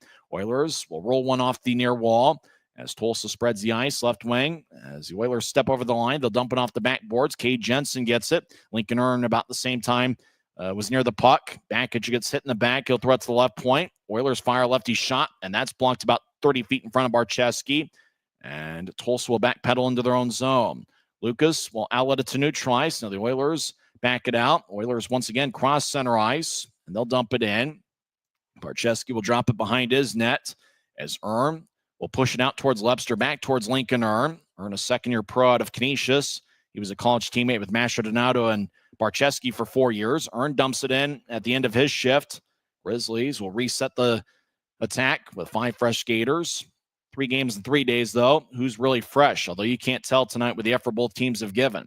Tulsa dumps it in, and with that in mind, the Grizzlies having a 2-goal lead as fatigue starts to settle in could be a good thing. Tulsa over the offensive line. They get towards the left circle. Lefty shot. That misses wide as Barczewski went in the butterfly position. As Grizzlies cross center ice, Utah steps over the line. Briley Wood will shuffle towards his right. Tulsa clears it back to center. Brian Yoon will nudge it ahead as Grizzlies whip it around the boards. Neil Shea over in the left corner gets cut off. Tulsa's a pretty good skating team as the Oilers will outlet it to center ice. Tulsa tries to dump it in as looked like Yoon got in the way, made sure Tulsa couldn't chase after the puck. Dashke skates in down the middle of the ice over the line.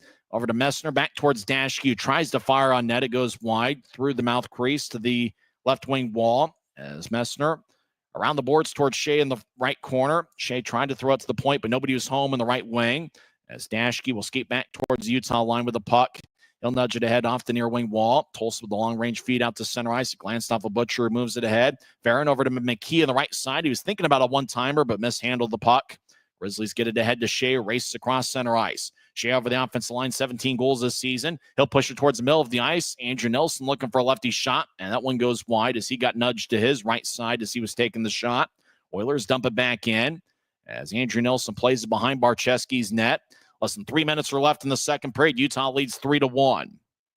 Long-range feed to the right side. A Grizzly got hit in the back. No icing, though.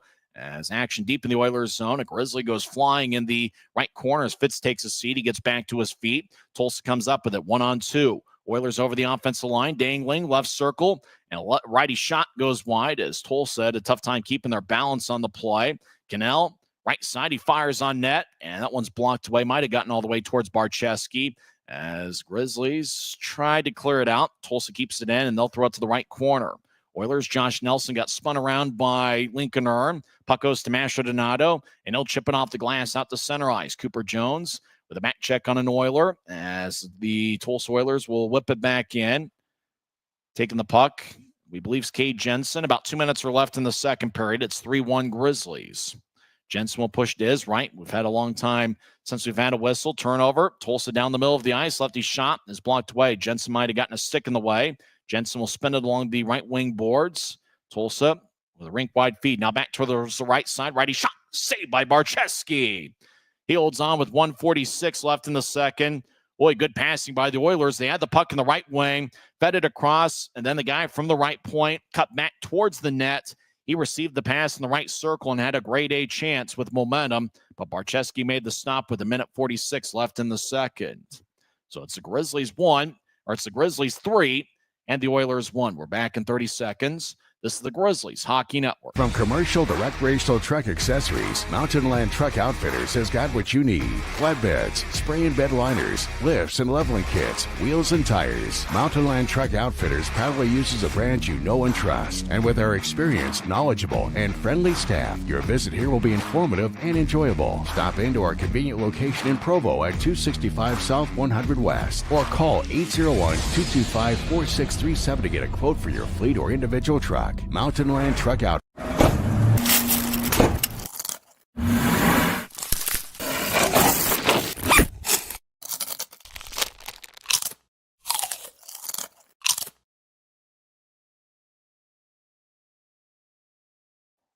It's Utah 3, Tulsa 1. Keaton Mastrodonato and Reed Lepster each have 1 goal and 1 assist. Mastrodonato now leads Utah with 10 multiple-point games this season. He was tied with Dashke for the club lead in that department. Tulsa wins the draw. We're skating, we believe, 5-on-5 as they'll get it towards the right wing. Now Utah will chip it back to neutral ice. Luke Manning got it off his stick. He's got 1 goal and a +1 rating tonight. Action deep in the Oilers zone. 2-on-2 battle. Manning over in the corner as another Grizzly gets held up. Utah trying to get to Dashke. Tulsa took it away. Oilers step over the offensive line. 2-on-3. Oilers get it jabbed away by Yoon as Grizzlies get to Manning. Back to Yoon down the middle of the ice. Steps over the offensive line. He'll chip it to Lepster in the left point. He'll take a righty shot. Saved by Bootyets. And he holds on with 53.7 seconds left in the second. Lepster's now up to 4 shots on goal. And he's a high-volume shooter. with the 2 points tonight. Webster now has, I think, 4 multiple-point games. Actually, now he's up to 5 multiple-point games on the season. With the 1 goal and 1 assist performance, Webster is also a +2. We mentioned Webster being a guy that takes quite a few shots. He now has 3 or more shots in 18 games this season. Messner will take the draw. He's got Shea to his right and Wood to his left. 51 seconds left in the second. Grizzlies have a 3-1 lead. Shots have been pretty close to even. Webster leads the way with 4. Messner so far has 1 shot on goal. He leads Utah with 126 on the season. And that includes the one tonight. Tulsa wins the draw. They'll get it out to center ice. They're trying to get to Polson at the Utah line. It glanced off of his skate as Andrew Nelson will nudge it ahead. As he was looking for Briley Wood, it goes past him. Tulsa wanted icing, but none to be had. Oilers have the puck deep in their own zone behind Butyetz's net. Butjetz is a pretty good goaltender, although the Grizzlies have gotten 3 on him. As Tulsa crosses center ice, steps over the offensive line, they'll nudge it towards the right side. Doogie Legrone fires towards the net. It goes wide. As a puck towards the left corner, a Grizzly engulfs an Oiler. Now a second Grizzly gets after an Oiler along the far boards. 3-on-3 scrum. Everybody hacking away with their stick. Tulsa comes out with the puck. High slot. Roman Canal fires towards the net and instead slides it towards Barcheski. Kind of a change up on him. Grizzlies nudge it away. Nielsen fires towards the heavens. Puck bounces in the Oilers zone. And that will do it for 20 good minutes of hockey for the Grizzlies, as it was a 1-1 tie going into the second period. Grizzlies got goals from Luke Manning and Reed Webster. And once again, the Grizzlies dominated the second period of play, and they have a 3-1 lead after 2 periods. And remember, the Grizzlies are 11-0 this season when leading after 2 periods. Luke Manning has been a plus performer for the Grizzlies once again. Keaton Mastrodonado and Reed Webster each have 1 goal and 1 assist. Lincoln Earn in his second game with the Grizzlies is a +2. Mastrodonado and Fonstad, as well as Webster, are each a +2 for the Grizzlies. Earn's defensive pairing, defensive partner, Cade Jensen, is also a +2 for the Grizzlies tonight. So Utah leads 3-1, as this is the rubber match of a 3-game set. Tulsa won on Thursday 4-2. Last night, the Grizzlies got some revenge as they got a 6-2 victory with a very evenly played game. Tonight, neither team has a power play goal. Grizzlies do have 3 power plays to Tulsa's 1, but the Grizzlies, with a very balanced attack, leads Tulsa 3-1. And Jake Barcheski, once again, has been a standout performer. He has saved 24 of 25. We'll come back and recap the first 2 periods, and we'll also go over some scores from around the world of sports, as well as some Mountain Division battles as well. It's Utah 3, Tulsa 1. It's the Utah Grizzlies Hockey Network. When you buy tires at Les Schwab, you're getting more than just tires. You're getting America's best tire warranty, 60-day satisfaction guarantee, no hassle road hazard protection, and free maintenance for the life of your tires. So if something happens to your tire on the road, we'll fix it, or we'll replace it, no questions asked. Other places make you pay extra for that kind of protection, but at Les Schwab, it's included with every set of tires, because more warranty means less worry, and nobody stands by their tires like Les Schwab. Get more. Since 1939, America First has helped people start businesses, buy homes and cars, and achieve their financial goals. Today, our top priority is still the financial success of you and your family, which is why we're giving new members $100 when they sign up for a basic savings and checking account, and another $100 when they upgrade to premium checking and enroll in and use direct deposit. So head to americafirst.com today and join the credit union that always puts its members first. Every new day is a chance to be kinder to your body and your mind. U of U Health is here to help you build strength and confidence every day. Let us help you be a better you. U of U Health, official health partner for the Utah Jazz, Utah Hockey Club, Utes Athletics, and the Utah Grizzlies. Take the first step today at uofuhealth.org. After 40 minutes of play over at BOK Center, the Utah Grizzlies lead 3-1 here in the rubber match. And you really got to tip your hat to both teams. You know, if you think about it, third game in 48 hours. I mean, we're not playing baseball here, and I love baseball, but that's kind of that sort of rhythm where you can play every day. Some of those other sports you can play almost every day. with hockey, with the amount of effort and energy, especially goaltenders, when you think about, how much weight they probably lose per game just in sweat with the heavy equipment. To go out there, third game in 48 hours and put together the effort that both teams have put forth, hey, hats off to them. Grizzlies scored first tonight. In fact, Utah scored first in each of the 3 games in this series. Tonight, it was Keaton Mastrodonato scoring from the left wing, 5:02 in. Andrew Nilsson picked up the assist. Nilsson is up to 4 assists in this series. He also had 1 assist in a game against Tulsa when he was a member of the Allen Americans. So that gave Utah a 1-0 lead, 5:02 in. Later in the first period, and it's the only goal Tulsa scored, and I almost wish we could get a replay on it to figure out what happened, as Barczewski went behind the net as the puck was spinning along the boards, and I'm not sure if it was a turnover by Barczewski or if he just let the puck go and an Oiler happened to be over there in the left corner. I'm not sure what happened, but the puck ended up with an Oiler as Barczewski was out of his net. Roulette centered it out in front to Lucas, and then Lucas found the back of the net for his 4th of the year. Roulette picked up his 10th assist of the season. And so the score was tied at 1. The Lucas goal was scored 15-17 into the first, which was 10 minutes and 15 seconds after Mastrodonato's goal. Tulsa outshot Utah 14-11 in the first period. Second period, even though the shot count was in Tulsa's favor, 11-10, boy, the Grizzlies dominated play. They passed the puck perfectly. They got a lot of action in front of Butjetz, and defensively, they were blocking a lot of shots.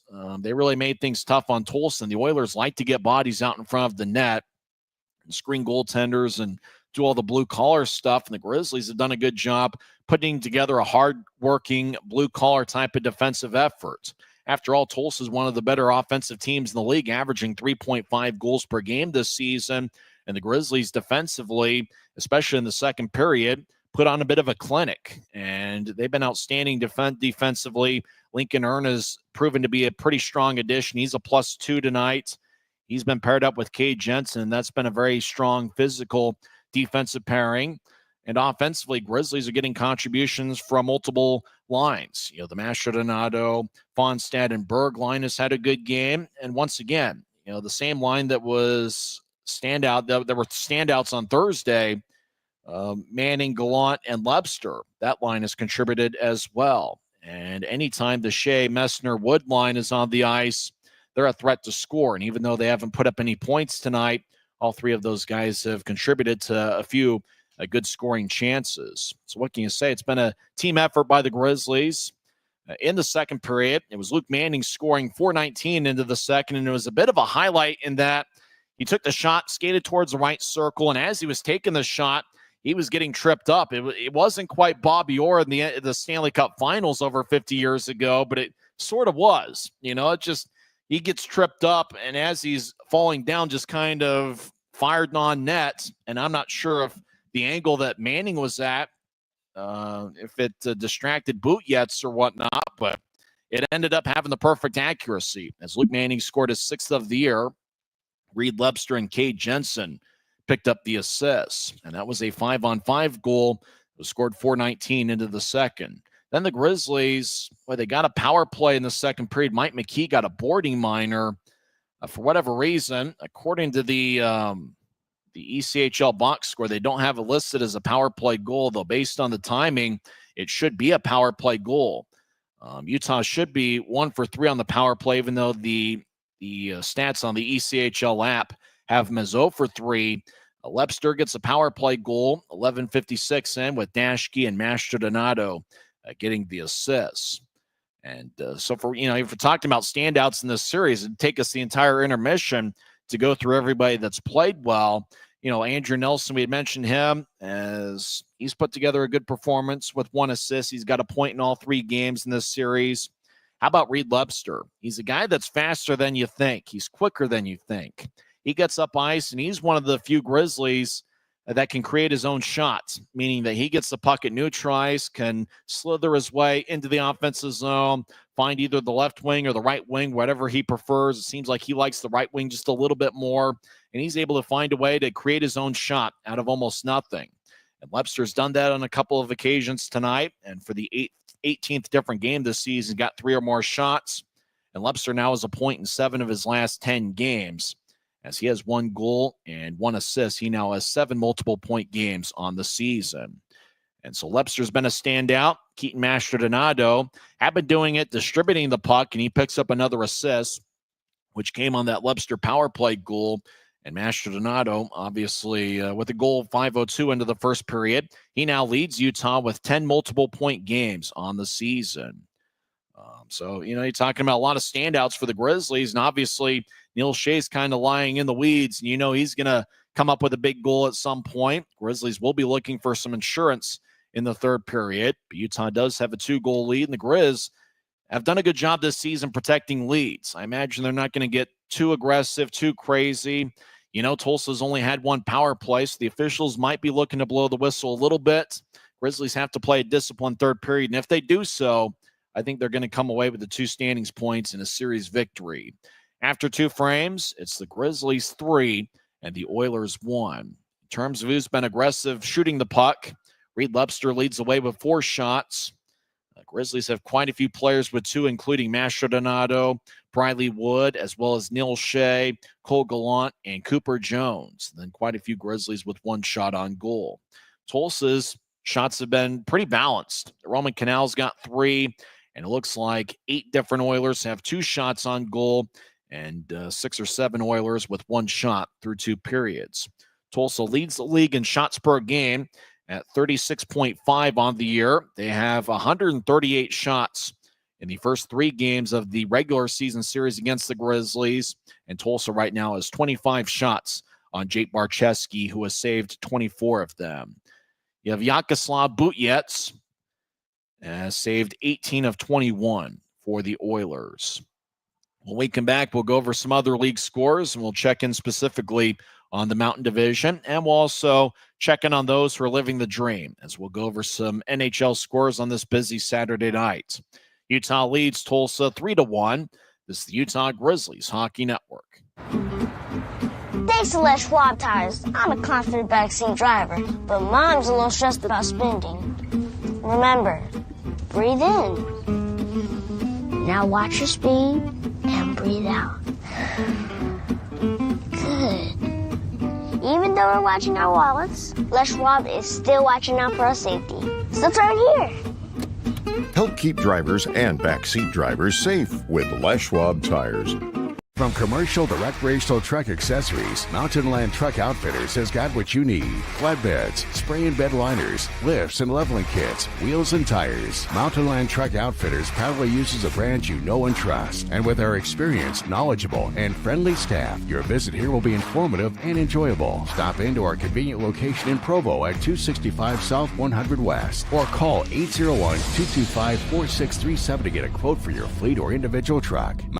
When you buy tires at Les Schwab, you're getting more than just tires. You're getting America's best tire warranty, 60-day satisfaction guarantee, no hassle road hazard protection, and free maintenance for the life of your tires. So if something happens to your tire on the road, we'll fix it, or we'll replace it, no questions asked. Other places make you pay extra for that kind of protection, but at Les Schwab, it's included with every set of tires, because more warranty means less worry, and nobody stands by their tires like Les Schwab. Get more from less. Utah leads 3-1 after 2 periods of play. Let's go over some other league scores. Next week, the Grizzlies will have 1 game against the Wichita Thunder. And right now, after 2 periods, Wichita is really pouring it on the Allen Americans. 6-1 is the score, as Wichita has scored 6 unanswered. Peter Bates, 5:21 into the first period. And then 5 different Thunder skaters each have a goal, including Joe Carroll, who was a Grizzlies killer 2 weeks ago, Jay Dickman, Dylan Boucher, Raniklev also has a goal, as well as Alex Gritz. And Gritz has turned out to be a pretty good addition from the SPHL for the Thunder. And so Wichita has 6 goals on just 20 shots. They are 2 for 3 on the power play. Thunder are playing good hockey. They lead Allen 6-1 after 2 periods. Don't forget the Grizzlies will face the Wichita Thunder on Tuesday night. That's going to be a 6:05 battle in the Mountain Time Zone. Wichita right now is in 4th place in the Mountain Division with a 600-point percentage. They are 6-3-1 over their last 10 games. And they've been a pretty good home club this season with a record of 15-9-1-1. Late first period, Rapid City leads Idaho 1-0. Janicki scored his 7th of the year, 3:48 in. Denny Gore and Ryan Wagner picked up the assists. Grizzlies will face Idaho next week, next Friday, Saturday, as well as President's Day, February 17th. Don't forget the Grizzlies' first ever fishing night will be next Saturday, February 15th. And then Rapid City will be in town. The Rush will be in for a 3-game set, February 21st and 22nd for Grizzlies Fight Cancer Weekend, presented by Mountain Land Supply Company, and Sunday, February 23rd. Late first period at Idaho Central Arena, Rapid City leads 1-0. Kansas City and Indy are in overtime right now, and it looks like Indy just scored to get an overtime victory 3-2. So Kansas City earns a standing point. Luke Lohite scored 9:18 into the third period, but Maximovich scored 4:51 into overtime. Kevin Lombardi also found the back of the net. Maximovich scored 2 goals, including the overtime game winner, 4:50 in. As Indy comes away with the extra standing point, they get a 3-2 victory. Florida defeats Greenville 3-2, and that game ended in regulation. There was a penalty shot that Greenville had in the second period that was denied by Cam Johnson. Taryn Pfizer was left scoreless, but Kyle Betts, the former Grizzly forward, had 1 goal for the Everblades in the 3-2 victory over Greenville. Atlanta gets a 4-2 win over Worcester. In overtime, Orlando defeats South Carolina 3-2. Jeff Carr's Norfolk Admirals defeat Maine 3-1. Late third period, Jacksonville leads Trois-Rivières 5-3. Other finals in the league, Kalamazoo shuts out in Iowa 2-0. Looks like Bloomington holds on for a 3-2 win over Savannah. Cameron Buell, the former Grizzly, was a +1 for Savannah. Former Bloomington captain, or former Tulsa captain, Eddie Matsushima, who's Bloomington's captain this year. I'm not actually sure if Matsushima wore the captaincy for Tulsa. He was the team leader, though. Matsushima had 2 goals and 1 assist to lead the Bloomington attack. Bison defeat the Ghost Pirates 3-2. Wheeling over Reading 4-3. Fort Wayne and Toledo are tied at 3. Kyle Mayhew has 1 assist for Fort Wayne. He extends his point-scoring streak to 6 games. And that's the action in the league. Getting underway in about 10 minutes from now over at Tahoe Blue Event Center, the Night Monsters take on the Adirondack Thunder. We'll come back and have third period action on the other side. Utah leads Tulsa 3-1. One NHL game, easy for me to say that of note. Carolina defeats the Utah Hockey Club 7-3. Clayton Keller had 2 goals. It just wasn't enough. Carolina had some big individual performances. Seth Jarvis had 2 goals and 2 assists. Sebastian Aho had 2 goals and 1 assist. Jalen Chatfield had 1 goal and 1 assist. We mentioned Keller with the 2 goals. Josh Doan added a goal for Utah, but Carolina gets a 7-3 victory over the Utah Hockey Club. The Grizzlies NHL affiliate, the Colorado Avalanche, are not in action tonight. Colorado appears to be off up until the end of the Four Nations Classic, Four Nations face-off, and so we won't see the Avalanche in action for quite a while. When we come back, we'll have third period action. The Grizzlies lead the Oilers 3-1. You've been listening to the Intermission Report on the Utah Grizzlies Hockey Network. Every new day is a chance to be kinder to your body and your mind. U of U Health is here to help you build strength and confidence every day. Let us help you be a better you. U of U Health, official health partner for the Utah Jazz, Utah Hockey Club, Utes Athletics, and the Utah Grizzlies. Take the first step today at uofuhealth.org.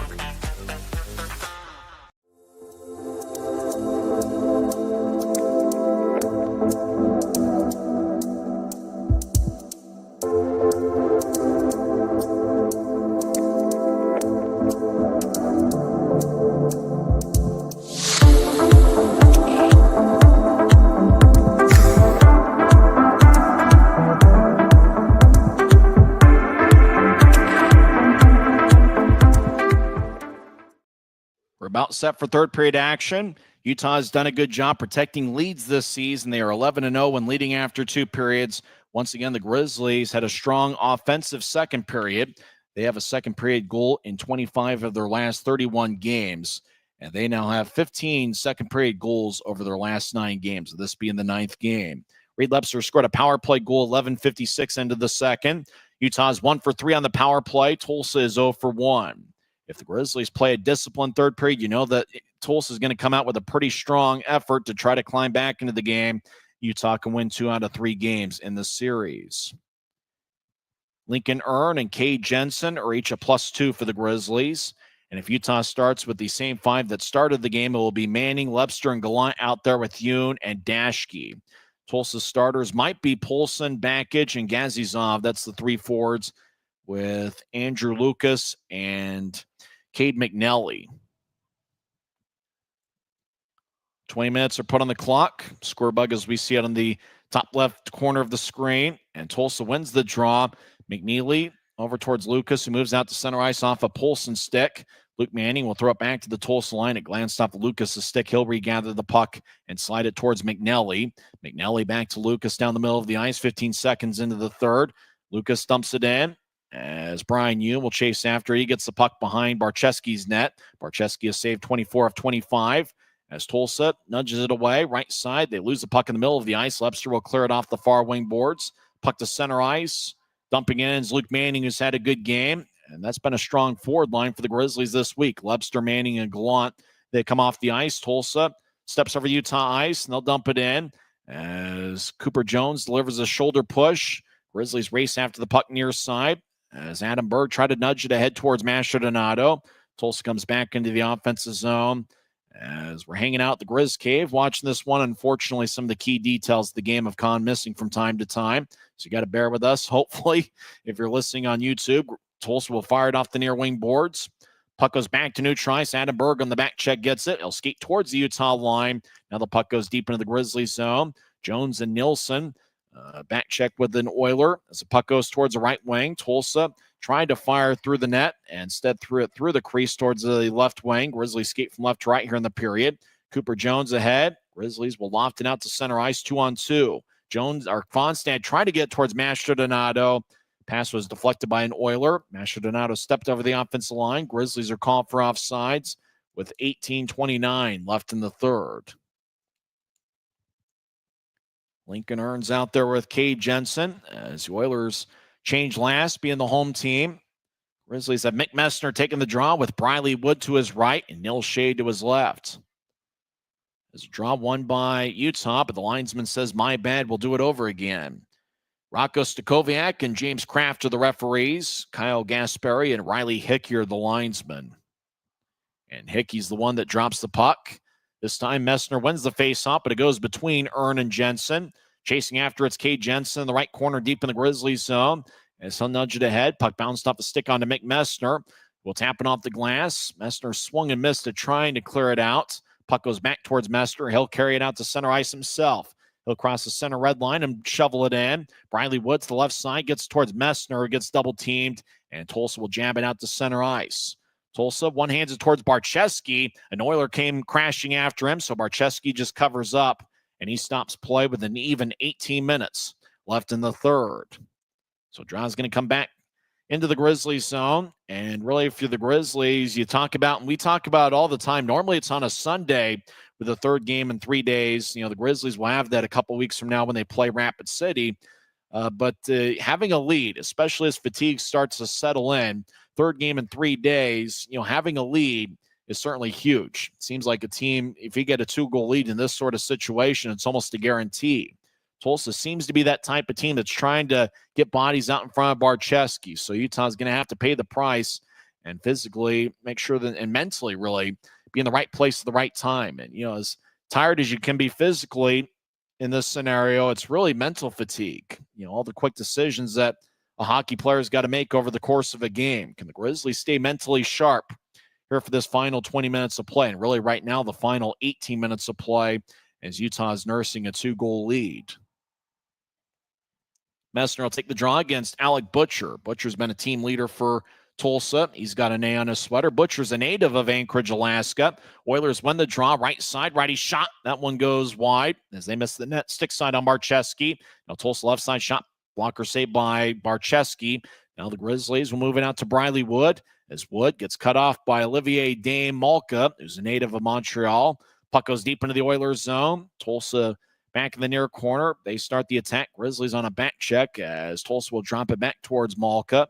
It moves to the left side as the Oilers helicopter it into the Grizzlies zone. Tulsa enters. The long-range pass must have connected as Alec Butcher fires on net. Saved by Barczewski. He holds on with 17:24 left in the third. So you mentioned Alec Butcher, a native of Anchorage, Alaska. Certainly Rob Murray, the Tulsa head coach, has a lot of connections in the Alaska area. After Murray was the head coach in the AHL with Providence for 3 seasons, he became the head coach of the Alaska Aces and was there for 6 years. Murray won a Kelly Cup back in 2014. Rob Murray's record overall in this league is .477. That's the total wins, 375 regulation losses, and 120 games that were lost past regulation. That's over a stretch of over a decade in this league. Puck deep in the Oilers zone. We're about 3 minutes into the third period. Tulsa crosses center ice. McNelly tried to dump it in, but we get a whistle. I think a Grizzly redirected it at the Utah line, and the Oilers are offside. So we'll have a neutral zone draw near Utah's bench with 17:04 left in the third. Doesn't look like Ryan Kanasowicz has what fans would quote as the lucky suit tonight, but the Grizzlies do have a 2-goal lead. In fact, I think that this shot right here is maybe the first one we've seen of Kanasowicz and Horn. Very similar looking attire by both of the Grizzlies coaches tonight. Christian Horn with about a 5-day growth. Looked like he shaved about a week ago, but looks like he's growing his beard out again. As Tulsa wins the draw, maybe that was Noah Hill that shaved recently. I'm not sure. Tulsa crosses center ice. They'll get it ahead. Puck glanced off a stick as Nilsson one-handed it back to center ice. Tulsa dumps it back in. Cooper Jones dances around. He'll slice it back to Nilsson. Andrew Nilsson, long-range feed out to center ice left wing. Gets to Cole Gallant, who dumps it in. Grizzlies will change things up as action deep in the Oilers zone.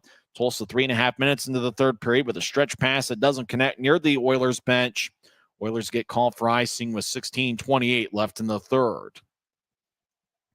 So draw's going to come back towards Vyacheslav Butyets. Try spelling that one. A native of Russia, 6'4", 185 pounds. Tulsa does have a pretty good goaltending pairing, but the Grizzlies have had some success against them in this series. Butyets had 1 game of experience earlier this season with the San Diego Gulls. He's only 22 years old, 6'4", 190 pounds. Gallant will take the drives out there with Lebster and Manning. All 3 of those guys were outstanding in the 4-2 loss on Thursday night. All 3 of those guys were plus performers.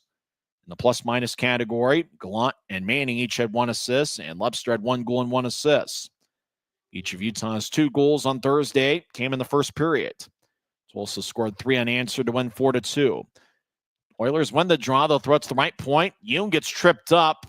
Lebster will move it to the left side. I'm not sure if a call was made, though. Tulsa battling for the puck. Gallant will move it out to neutralize. Grizzlies reset as Dashke will flub it in.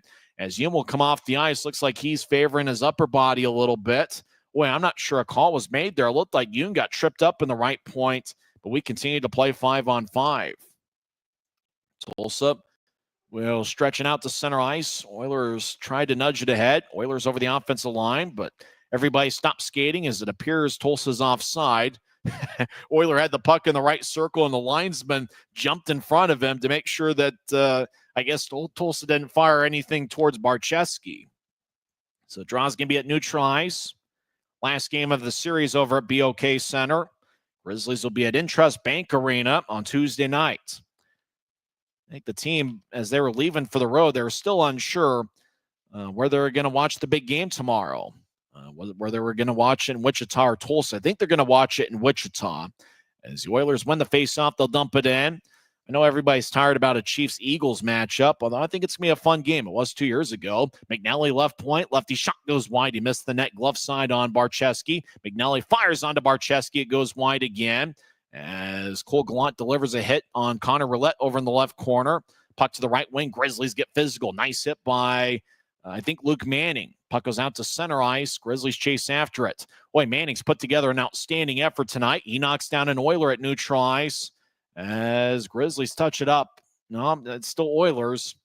As looks like the officials are letting him play in the third period. Tulsa skates in, down the middle, lefty shot, and that one's blocked away.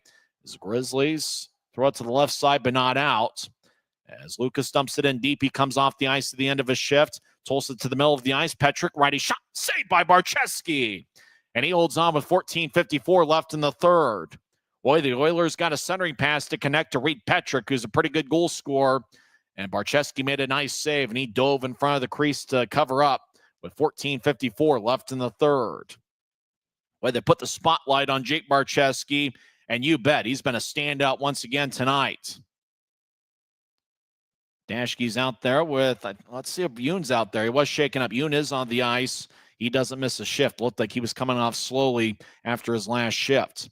Grizzlies win the draw as they try to get it out towards Mastrodonado. Tulsa keeps in the offensive zone. As the Oilers, right side, they'll take a sharp angled shot, saved by Barcheski. Now Tulsa down the middle, lefty shot, and a right pad saved by Barcheski. Puck goes up top. Roman Canal will move it towards the right side. He's been paired up with Legron. I think that's Legron. We'll throw it towards the far goal line. As Dashke delivers a push behind Utah's net, Barcheski looks over his left shoulder. As Tulsa's trying to yank the puck away, Yoon joins the play as the puck goes towards Yoon in the right corner. Yoon, the second-year pro out of Colorado, will lunge it out to center ice. Fonstad overpowers Legron into the offensive zone. Legron's not very big. Fonstad stronger than he looks. As Tulsa back behind their net, Grizzlies will reshuffle the deck and get 5 fresh skaters on the ice, although fresh is a relative term. Grizzlies block a shot as Tulsa fired away from the left point. As Tulsa dances around, now they get towards the near goal line, and now the puck goes back towards the right side. Shea will clear it out to center. Tulsa runs it down in their own zone as there's 13:41 and counting left in the third. Utah still leads 3-1. Nobody scored here so far in the third period. Earn dumps it in, and now the puck goes back to the Oilers. They skate from right to left here in the frame. Long-range pass towards the right side, glanced off the stick. It goes deeper into the Grizzlies zone. Jensen delivers a push as trying to shield Jensen from the puck is Roulette. And now the Oilers get it back towards the left wing. Shot goes wide. Now the puck to the right side. Shea will move it out towards Briley Wood. Tulsa cuts in front of him to take the puck. Oilers enter from the right wing as they skate around a defenseman. And now a penalty is going to be called. Barcheski hacking away. Net gets dislodged. And Tulsa's going to get a power play as they got the puck in the right wing, got around a Grizzly defenseman, got on towards Barcheski. And it looks like Jake was able to make the stop. There's literally 10 bodies hanging out in the paint with a dislodged net. But it looks like a penalty is going to be on the Grizzlies. Couldn't tell who that was. Tulsa will be on the power play when we come back. 13 minutes and 2 seconds are left in the third. It's the Grizzlies 3 and the Oilers 1. This is the Utah Grizzlies Hockey Network. Every new day is a chance to be kinder to your body and your mind. U of U Health is here to help you build strength and confidence every day. Let us help you be a better you. U of U Health, official health partner for the Utah Jazz, Utah Hockey Club, Utes Athletics, and the Utah Grizzlies. Take the first step today at uofuhealth.org. Thanks to Les Schwab tires, I'm a confident backseat driver, but Mom's a little stressed about spending. Remember, breathe in. Now watch your speed and breathe out. Good. Even though we're watching our wallets, Les Schwab is still watching out for our safety. So turn here. Help keep drivers and backseat drivers safe with Les Schwab tires. It appears Tulsa's on a power play as Cade Jensen is in the penalty box. He gets 2 minutes for holding, 6:58 into the third period. Announced attendance at BOK Center tonight is 6,918, 69-18. Tulsa, according to the attendance numbers, has had a pretty good year, averaging about 7,700 fans per game. That's pretty close to it. Basically, how you do the math is you figure out who's in the arena, and then you add 2,000, and that's your average attendance. So Tulsa averaging 7,700 fans per game. You almost wonder how Tulsa always outshoots their opponents by a wide margin. In fact, Tulsa's taken each of the first 8 shots of the third period. It's kind of the same way they look at their attendance totals. Just add a few when you want to, here or there. Well, nobody was looking. Tulsa's up to 33 shots. Utah's taken 21. It almost makes you wonder, what are they exaggerating more, the number of shots they take during home games or the average attendance? Although it does look like they got a good crowd here for a Saturday night. As Tulsa wins the draw, as they're on the power play, it's their second power play of the game. They're 0 for 1 right now. Oilers around Barczewski's net. As Tulsa trails 3-1 up top to Dane Malka. Back towards the left wing. Tulsa's very balanced with their scoring attack on the power play. Butcher back to Malka. Over to Butcher just outside the left circle. He'll shuffle back towards the point, and he'll slide the puck to the left circle. Tulsa directs it to Dane Malka. He'll take a shot, saved by Barczewski on a one-timer. As Yoon battles with Petrick. Puck lifts off the top of the boards. Grizzlies throw it to the left side, but not out. Malka's got good hands to keep it in. Petrick, left side, feeds to the goal line. It glanced off a stick. Now Dashke battles. He tries to box out Tulsa for the puck as Malka once again keeps it in. He'll move it to the right side as the Oilers dance around, as that might be Michael Farron, who gets up top to Malka, who slides it to the left point for Butcher, back to Malka. 8 minutes into the period. Over towards... we believe Farron. He'll feed it to the right corner as Solog Backage behind the net. Chips it out in front, nobody home. Malka high slot will move it to his left as Butcher over to the left point. He'll move it to the left circle as the Oilers slide it up top. Malka fires on net, saved by Barczewski. Puck to the right side, but not out. As Butcher will chip it over to the left side. Oilers read Petrick. Will twist one towards the high slot to Malka. Back towards Petrick. He's in the left circle over to Malka. Siren pass, glanced off a stick, rolls back towards the left wing. Butcher drops it for Petrick, who leaves it for Malka, or make that Butcher left side. Righty shot, saved by Barczewski. Puck leaps in the air. Butcher gets held up, and we get a whistle. Hand pass appears to be the call. 11:16 left in the third. The Oilers had the puck in the offensive zone for a day and a half, and they were bailed out by a hand pass. Jensen's penalty was 6:58 in. So, unfortunately, there's no number on the score bug to tell us how much time's left. So, we got to do some quick math as there's 14:02 left in the third. Well, never mind. Math was never my strong suit. I think Jensen's in the box for another 20 seconds, maybe. Grizzlies win the draw. There is quite a few people in the building. There might actually be about 6,918 tonight. It's what's listed. As Tulsa hanging out at neutral ice. Jensen itching to come out of the box as Albrecht will skate towards the far goal line. He gets pushed by Andrew Nelson. Cooper Jones delivers a nudge as I think Jensen's coming out of the box, and we're back to skating 5-on-5, and it is a successful penalty kill by the Grizzlies as Utah will off to deep into the Oilers zone as Neil Shea gets rattled over in the right corner as he keeps his feet 2-on-2 scrum. A third Oiler joins the play. Coming out of the piles, Messner, he fires on net. And that's blocked away by Bootyets. Tulsa comes out with the rebound. Oilers race out to neutralize. Grizzlies cut him off. Briley Wood doing a good job along the boards. Wood takes the puck, stops on the left side, waits for everybody else to enter the zone, and Tulsa took it away. Boy, Wood's very patient with the puck. He's somebody that doesn't get rattled when there's traffic around him. As Wood plays a very calm, patient style of hockey. Malka couldn't keep it in. Puck goes deep into the Oilers zone. Bootyets will drop the puck in the near goal line of his own zone. Coast Intini will nudge it ahead. Long-range pass. The camera. Now Barczewski plays behind his net. There's a puck halfway through the third period. Right side. Tulsa tried to center it. Earn picked it off. As it looked like Tulsa was looking for Backage out in front. Grizzlies knife it away, and it goes out of the zone. That might have been Brian. That was Luke Manning again. Boy, Manning's played an outstanding game, especially defensively. He's made his impact. He's really made an impact in just about every shift. Tulsa over the line. Polson, high slot. Righty shots blocked by Jensen's stick.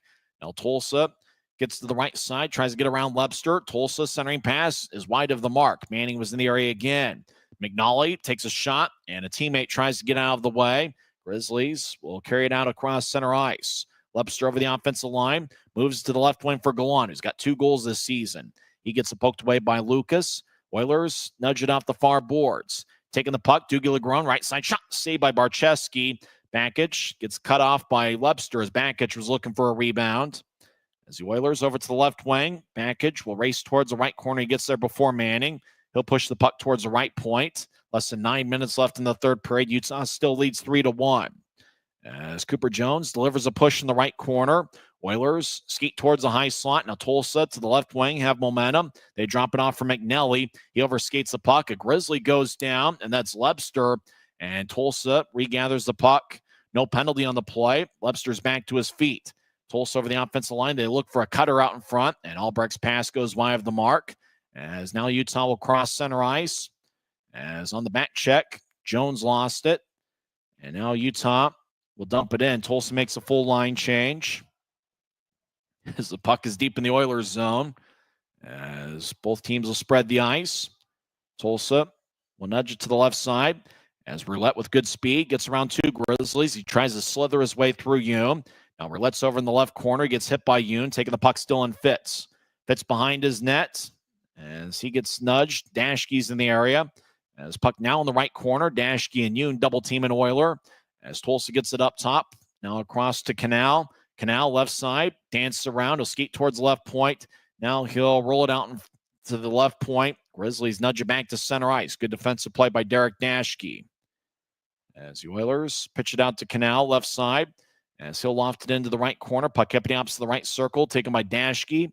We'll move it ahead. Dashke got boarded and he fanned on the pass. Puck goes back towards Dashke, who tried to get to Berg. Referee got in the way. Right side, lefty shot, and a score. And let's see. The referee calls it a goal. Grizzlies think goaltender interference should be awarded. Yoon holds his stick, but it's an Oiler goal. As Connor Roulette now is a multiple-point game. As he scores 7:19 left in the third. As it looked like there was a battle out in front of Yoon. Didn't look like anybody made contact, although Barcheski looked at the referee after the play. It's now a 3-2 game with 7:19 left in the third. Roulette gets the goal. Sean Olsen picks up the assist. A shot was on the right side. Roulette never got a piece of Barcheski. He just put together a great screen. Barcheski didn't see it, and Roulette redirected it. So it's now a 3-2 game. A little bit more than 7 minutes left in the third. Grizzlies won the draw. Nielsen was looking for a home run pass, deflected out of play. So faceoff might come back to center ice. We're talking about impact players for Tulsa. We've been talking about Grizzlies impact players. Roulette and Olsen have been 2 stars for the Oilers.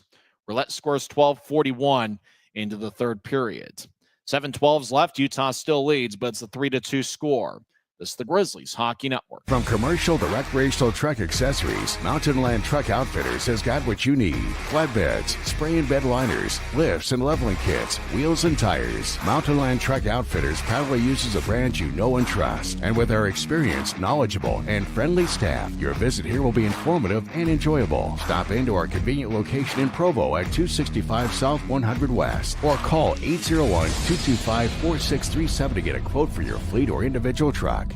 When you buy tires at Les Schwab, you're getting more than just tires. You're getting America's best tire warranty, 60-day satisfaction guarantee, no hassle road hazard protection, and free maintenance for the life of your tires. So if something happens to your tire on the road, we'll fix it or we'll replace it. No questions asked. Other places make you pay extra for that kind of protection. But at Les Schwab, it's included with every set of tires because more warranty means less worry. And nobody stands by their tires like Les Schwab. Get more from Les. 7 minutes, 12 seconds are left in the third period. It's the Grizzlies 3 and the Oilers 2. Tulsa has outshot Utah 12-0 in the third period. Connor Roulette scored 12:41 in with Sean Olsen getting the assist. Now there's about 7 minutes left in the third. Tulsa skates in on Barcheski's shot. That one misses wide as now the internet decides it wants to fail us. Grizzlies over the offensive line, get it towards Cooper Jones. Trying to find a cutter out in front of the net. That goes wide. As now there's 6:44 and counting left in the third. The screen is now glitching back and forth as Grizzlies chase after it. Cooper Jones gets the puck. Grizzlies will make a change, get 5 fresh tires on the ice. Shea and Wood cut to Jones's left. Grizzlies skate from left to right here in the period. Jones drops it, turnover. Tulsa down the middle of the ice, righty shot, and that's blocked. As Grizzlies get it back with Mick Messner. He'll move it ahead. Grizzlies over the offensive line. Shea, like a blur, stops, gets towards the high slot. Now he fires towards the net, and it goes wide. Tulsa will pitch it ahead with about 6 minutes left. Oilers chase after it as the Grizzlies over in the left corner get rocked. As keeping his feet, though, is Derek Dashke. Puck up top, slot, shot, and that one's blocked as there's a lot of action out in front of Barcheski. 5:48 and counting left in the third. Grizzlies moving out to center ice. Tulsa resets. Oilers will skate back into their own zone as they spread the ice. Grizzlies still up 1. Tulsa will loft it in and chasing after it as Dashke in the area. Tulsa throws to the middle of the ice. Olivier Dame-Malka. He's in the left wing. Lefty shot goes wide. Puck now on the right wing. Oilers will get it back towards Malka. Left side. Slap shot. Saved by Barcheski. He holds on with 5:21 left in the third. As Tulsa really has got the Grizzlies on their heels a little bit. Draws give me in the Grizzlies zone. And Utah's yet to officially get a shot here in this third period. According to the off-ice officials, Tulsa's taken each of the first 14 shots of this third period. Tulsa's up to 39 for the game. Grizzlies have 21. We'll find out how this one ends in 30 seconds. Utah leads Tulsa 3-2. This is the Grizzlies Hockey Network. Every new day is a chance to be kinder to your body and your mind. U of U Health is here to help you build strength and confidence every day. Let us help you be a better you. U of U Health, official health partner for the Utah Jazz, Utah Hockey Club, Utes Athletics, and the Utah Grizzlies. Take the first step today at uofuhealth.org.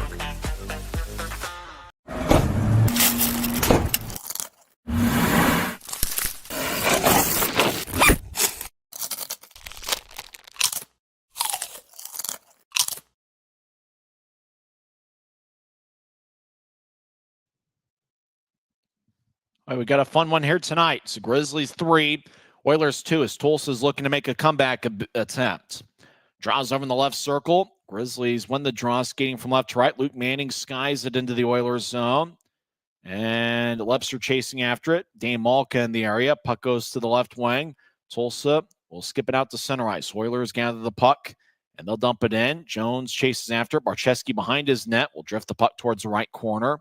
Gallant in the area. Battles. Andrew Nilsson as well. Tulsa took it away from him. Nilsson gets tripped up. Tulsa centering pass. Shot and a score!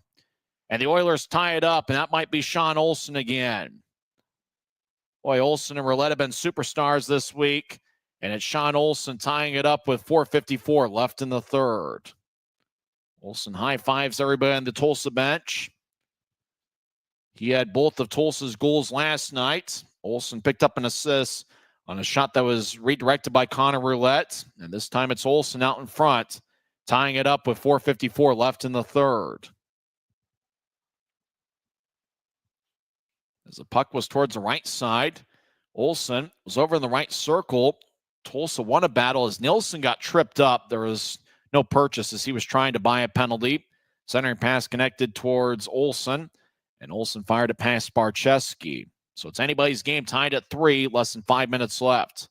Grizzlies get it as Lincoln Earn races to center ice right wing. He'll dump it in as he collided with Mike McKee, who's normally a defenseman, but he's acting as a forward in this series.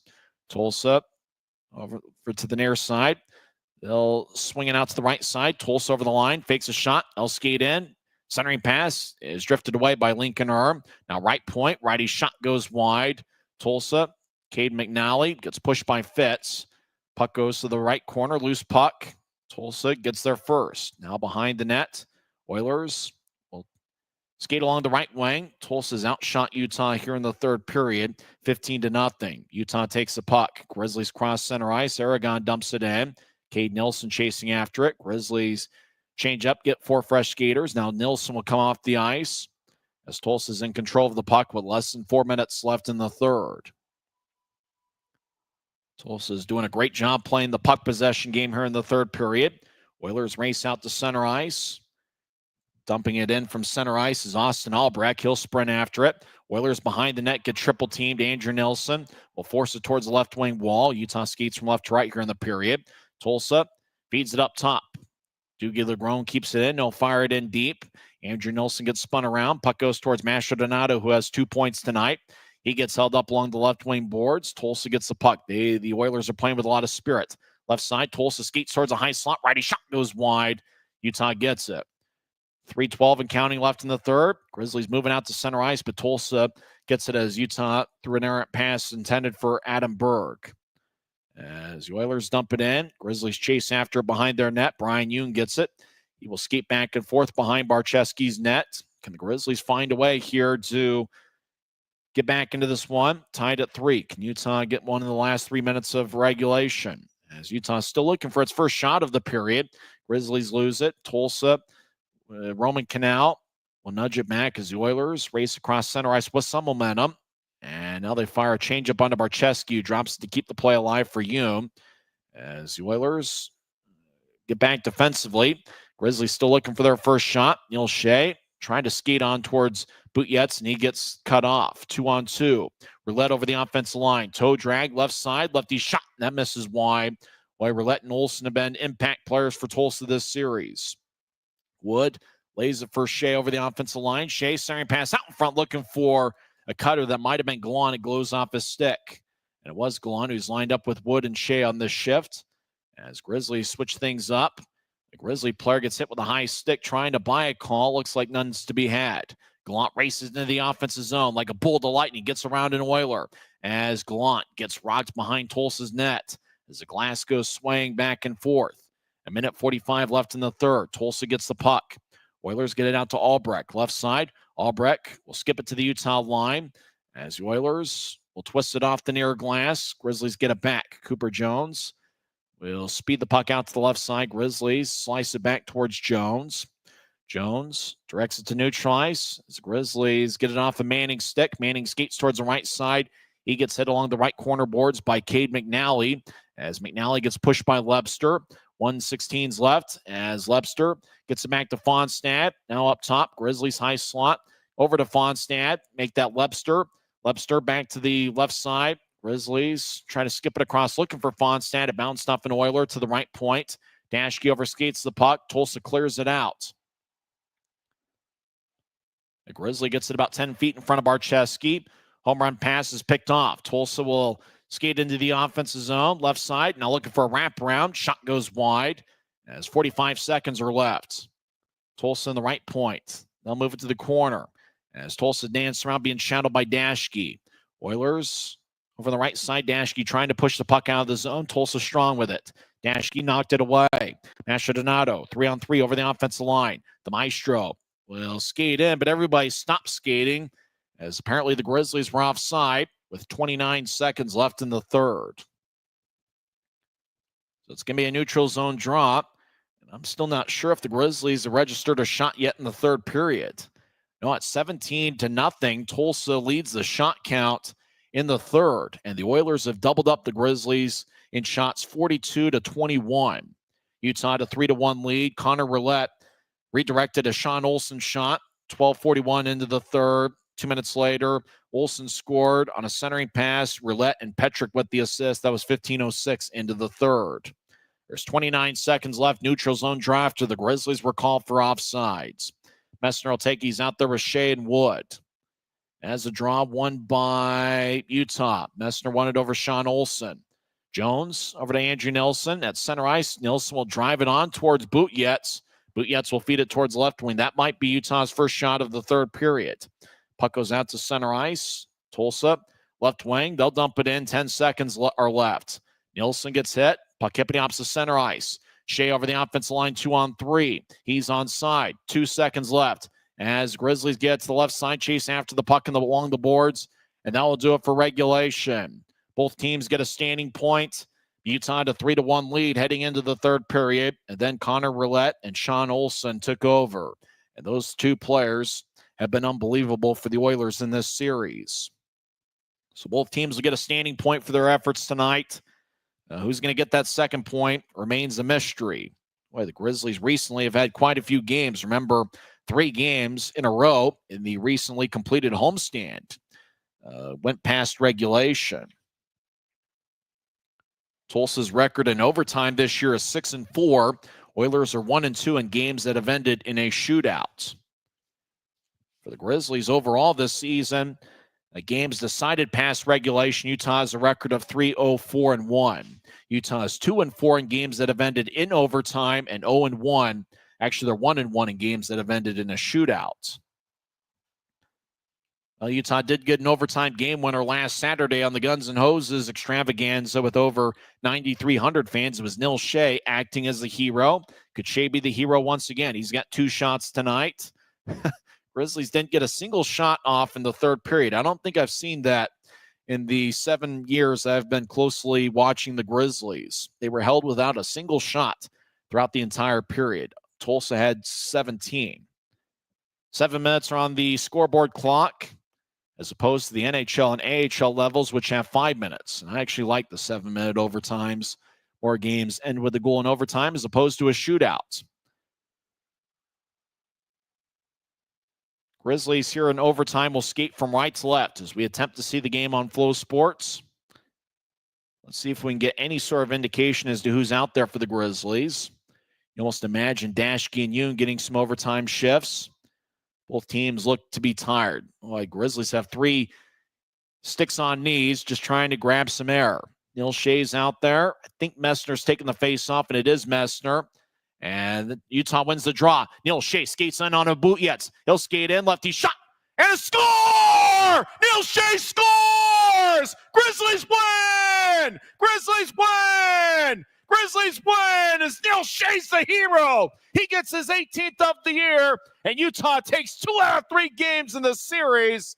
Utah wins 4-3, and there is no doubt about it. Despite the fact the Grizzlies didn't get a single shot in the third period, Mick Messner got the puck to Shea, who slithered behind the Tulsa defense, and he fired it past Bootyets. Shea gets his second overtime game winner of the season, and the Grizzlies leave BOK Center with 4 out of a possible 6 standings points. How about Jake Barcheski? He hung in there and saved 39 of 42. And once again, 4 is the magic number. It's the 16th victory for the Grizzlies this season. All 16 have come when Utah scored 4 or more goals. Final score from BOK Center. It's the Grizzlies 4 and the Oilers 3. Neil Shea, once again for the second straight Saturday, is the hero for Utah. Post-game show starts in 30 seconds. Once again, the Grizzlies are victorious, 4-3 over the Tulsa Oilers. This is the Utah Grizzlies Hockey Network. From commercial to recreational truck accessories, Mountain Land Truck Outfitters has got what you need. Flatbeds, spray and bed liners, lifts and leveling kits, wheels and tires. Mountain Land Truck Outfitters proudly uses a brand you know and trust. And with our experienced, knowledgeable, and friendly staff, your visit here will be informative and enjoyable. Stop into our convenient location in Provo at 265 South 100 West or call 801-225-4637 to get a quote for your fleet or individual truck. Mountain Land Truck Outfitter. You got to credit Mick Messner for winning the face-off. Got it to Neil Shea, who split a Tulsa double team, got on towards Bootyets, and he fired it past the Tulsa goaltender. 7 seconds into overtime, Utah comes away with a 4-3 overtime victory. Mick Messner is the guy who takes a lot of the big face-offs for the Grizzlies. He won some big face-offs last Saturday in overtime. He wins a face-off, gets it to Neil Shea.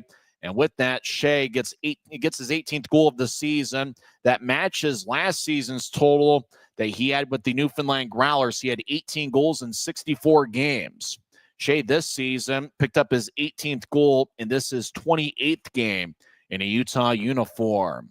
So what a victory. Tulsa really battled to earn the standing point, but the Grizzlies come away with 2 points and 2 out of 3 victories in the series. Utah's now won 2 in a row, and their record goes to 16, 24, 4-1 on the season. Right now, Shea's goal is listed as unassisted. I imagine an Oiler might have touched the puck at some point, and maybe that takes the possession away from Mick Messner, therefore taking the assists away from Messner. It looks like, according to the box sheet, they have given Utah 1 shot in the third period. So Utah did get 1 shot in the third. Apparently that was very late in the third, as Utah obviously had one shot in overtime, and Neil Shea made it count. It's the second straight Saturday where Shea has scored an overtime game winner. Remember, 2:46 into OT, he scored the game winner on the Guns N' Hoses extravaganza as Utah won 4-3 over the Idaho Steelheads. So it's the second straight Saturday.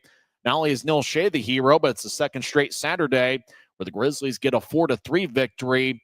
And what do the Grizzlies have in common with all 16 wins? Well, they've scored 4 or more. And once again, 4 is what was needed for Utah, and they picked it up as they get 2 out of 3 games in this series against a tough Tulsa Oilers team. Let's recap the scoring in this one. Utah scored first in each of the 3 games in this series. Utah is now 12-4-3-1 when scoring first this season. Keaton Mastrodonado scored from the left wing, 5:02 in, with Andrew Nilsson picking up the assists. Tulsa tied it up, and we did get to see a bit of a replay. Barczewski had the puck, and it looked like he had enough of a possession. He threw it towards the near corner. I'm not sure that he knew that there was an Oiler there. It was picked off by Connor Roulette, who centered it in front to Andrew Lucas, who scored his 4th of the year, 15-17 in. So the score was tied at 1 after one period. Tulsa outshot Utah 14-11. The Grizzlies really dominated the second period. Luke Manning, I thought, was outstanding tonight. He scored 4:19 into the second with Reed Lebster and Cade Jensen getting the assist.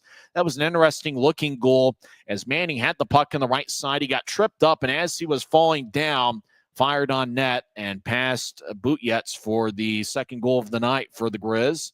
Utah took a 2-1 lead there. Then the Grizzlies got on a power play as Mike McKee got a boarding minor, 10:23 in. And late in the power play, Grizzlies had the puck to the right side, and either Dashke or Mastrodonado took a shot. It might have been, I think it was Dashke, took the shot from the right point, bounced off of Butjetz, and just a perfect rebound. Reed Lebster had the puck in the left circle. He was the only guy there, and he fired it past the goal line to make it 3-1. And we talk about Tulsa's superstar forwards, Sean Olsen and Connor Roulette in this series. Reed Lebster was a star in this set. He had 1 goal and 1 assist tonight, and he had a point, and he actually had a goal in all 3 games in this series. That gave Utah a 3-1 lead, and that's where it stood through 40 minutes of play. You got to credit Tulsa. You knew they were going to come out with a strong third period battle. They outshot the Grizzlies. We thought it was 17-0, but the box score has added a shot that might have been taken at the very end of regulation. Remember, Andrew Nelson was at about center ice, if not in Grizzlies territory, fired onto Butjetz. I think that was officially counted as a shot. So Utah did get 1 in the third period. Tulsa did outshoot Utah 17-1 in the frame. Connor Roulette scored 12:41 in as he redirected a Sean Olsen shot. And then the Oilers tied it up as they won a battle along the boards in the right corner, centered it to Olsen, and Olsen found the back of the net for the 10th time this season and 3rd time in the series, actually the 4th time in the series. Roulette and Reed Petrick picked up the assists. We got to overtime. Right now, the box score has it listed as unassisted, but Messner won the faceoff. Shea slithered around the Tulsa defense, got onto Butjetz, and fired it past the goal line. And just like that, didn't take long, 7 seconds into OT. The Grizzlies come away with a 4-3 victory. Shea now gets his second overtime game winner of the year. It's the second straight Saturday that he is the hero for the Grizzlies, and he should be the number 1 star. We don't have the 3 stars listed as of yet, and I'm not sure it's going to be until the end of the postgame story, as Tulsa does have a live auction for the specialty jerseys they are wearing tonight. So we'll see if we can get the 3 stars of the game before we might have to make them up tonight. And I'm not really sure. I mean, Shea scored the goal, but obviously you're looking at Mastrodonado and Lebster, who each had 1 goal and 1 assist. And again, tonight, you got to think about Jake Barczewski. He saved 39 of 42. I mean, the Tulsa goals in the third period, one was redirected out in front by Roulette. Not much Barczewski could do about that. And, Tulsa was able to get the puck in a grade A scoring spot with Sean Olsen to tie it up 15:06 in. Otherwise, Barczewski once again made a few outstanding highlight-type saves to keep the Grizzlies in it. And even when the score was tied at 3, Tulsa continued to get good chances over the final 5 minutes of regulation. And Barczewski earned the victory tonight. His record goes to 8-6-1 on the season. They still don't have the 3 stars listed. We might just have to make it up, although what a tough task that would be. There's more than 3 stars there on the Grizzlies side. There's no question about that. I mean, Shea obviously with the overtime game winner, Mastrodonato and Lebster. And even though he only got the 1 goal tonight and only had 1 shot, wasn't even in the plus-minus category, Luke Manning really stood out among the feed we were trying to watch the game on. Seemed like every defensive shift he was out there, he was making an impact, either deflecting a puck or being in the way, maybe blocking a shot. He got physical at times as well. Luke Manning probably deserved a star effort tonight as well. So even if they don't officially have 3 stars of the game, those are the guys that stood out for the Grizzlies this evening. Lincoln Earn and Kay Jensen reach a +2 for the Grizzlies tonight. And I'm really excited to see Lincoln Earn next week at Maverick Center. A 3-game series against Idaho, followed up by the 3-game series against Rapid City. Earn has played against the Grizzlies before. He had 6 games against Utah last season. So I have seen Lincoln Earn, but obviously we're going to get a closer look at him this week as he is a member of the Grizzlies. And that seems to be a pretty good addition to Ryan Kanasowicz's crew, as it adds a little bit of defensive depth to the lineup, as Utah now has 8 D-men on the roster. So it's great to see the Grizzlies pick up 2 out of 3 here in this series against a good Tulsa team. Utah gets their 7th road win of the year. And don't forget, the Grizzlies will have 2 days off before they take on a strong Wichita Thunder club on Tuesday night. Wichita is currently late in regulation with a 7-2 lead over the Allen Americans. Now it looks like Wichita has just scored a goal. They now lead 8-2. That game now with 3 minutes left in the 3rd period. Rapid City's got a 3-0 lead late in the 2nd period against Idaho. Adirondack and Tahoe are tied at 1 late in the 1st period. And the other game involving Mountain Division opponents, Indy in overtime gets a goal from Kyle Maximovich, who had 2 goals on the night. Indy defeated Kansas City 3-2. Well, that was a ton of fun here this evening. Even if we don't see the 3 stars, I mean, we'll just assume that Shea gets one of them. And make your pick. There's more than 3 guys to go with. Shea with the game winner, Lebster, Mastrodonato, 1 goal and 1 assist. And you can't forget about Jake Barczewski. He kept the Grizzlies in the game throughout, and he picked up his 8th victory of the season. Well, hopefully the folks on YouTube were able to have some patience with us, as unfortunately we were dealing with about as bad a video production, about as bad a camera operator as you can possibly have.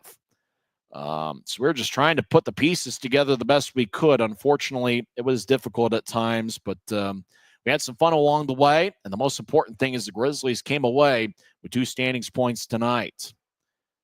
Looks like we won't know the 3 stars of the game until afterwards. They haven't been loaded up on the ECHL app. Read the Grizzlies post-game story at utahgrizzlies.com and, hey, find out who the 3 stars of the game are. We'll get that written up here over the next half hour.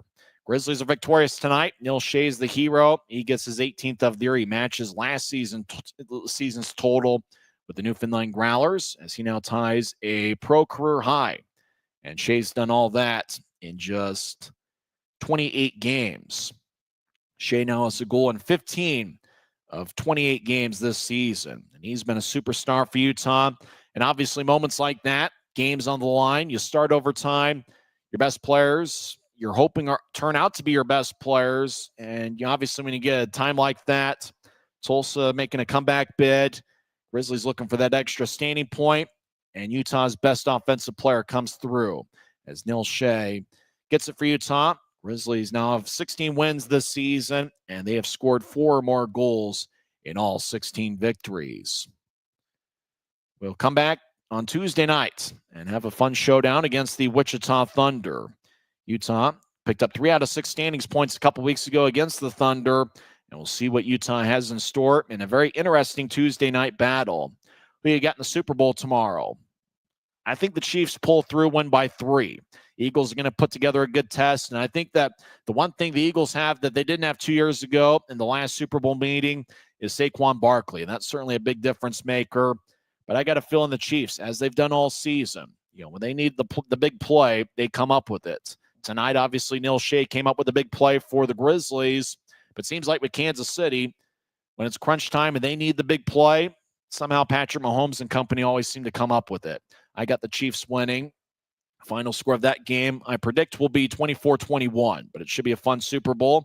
And even though a lot of people are down on maybe some fatigue with the Chiefs, I still think it's a fun Super Bowl. I thought it was a good matchup 2 years ago. It kind of had a clunky ending with the holding penalty late in the game, but I got a feeling it's going to be a fun game. I know a lot of people are tired to see this Super Bowl matchup for the second time in the last 3 years, but I think it'll be a fun game. I got the Chiefs winning 24-21. We'll talk on Tuesday nights. That is, if we physically can hold up through tomorrow's Super Bowl game.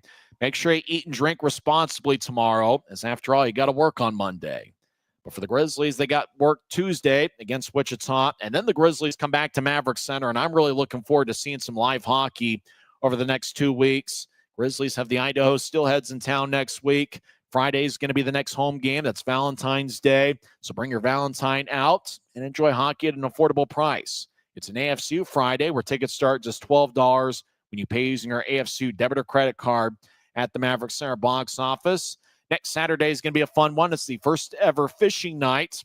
Grizzlies will be wearing a fun-looking fishing specialty jersey. There will be fishing-themed activities throughout the arena, and I'm going to dress up as well in some sort of odd fishing costume. Then on President's Day, Monday, February 17th, that's where you can take advantage of the AFCU Friday offer from Monday, and you can also get a family 4-pack of tickets for just $48.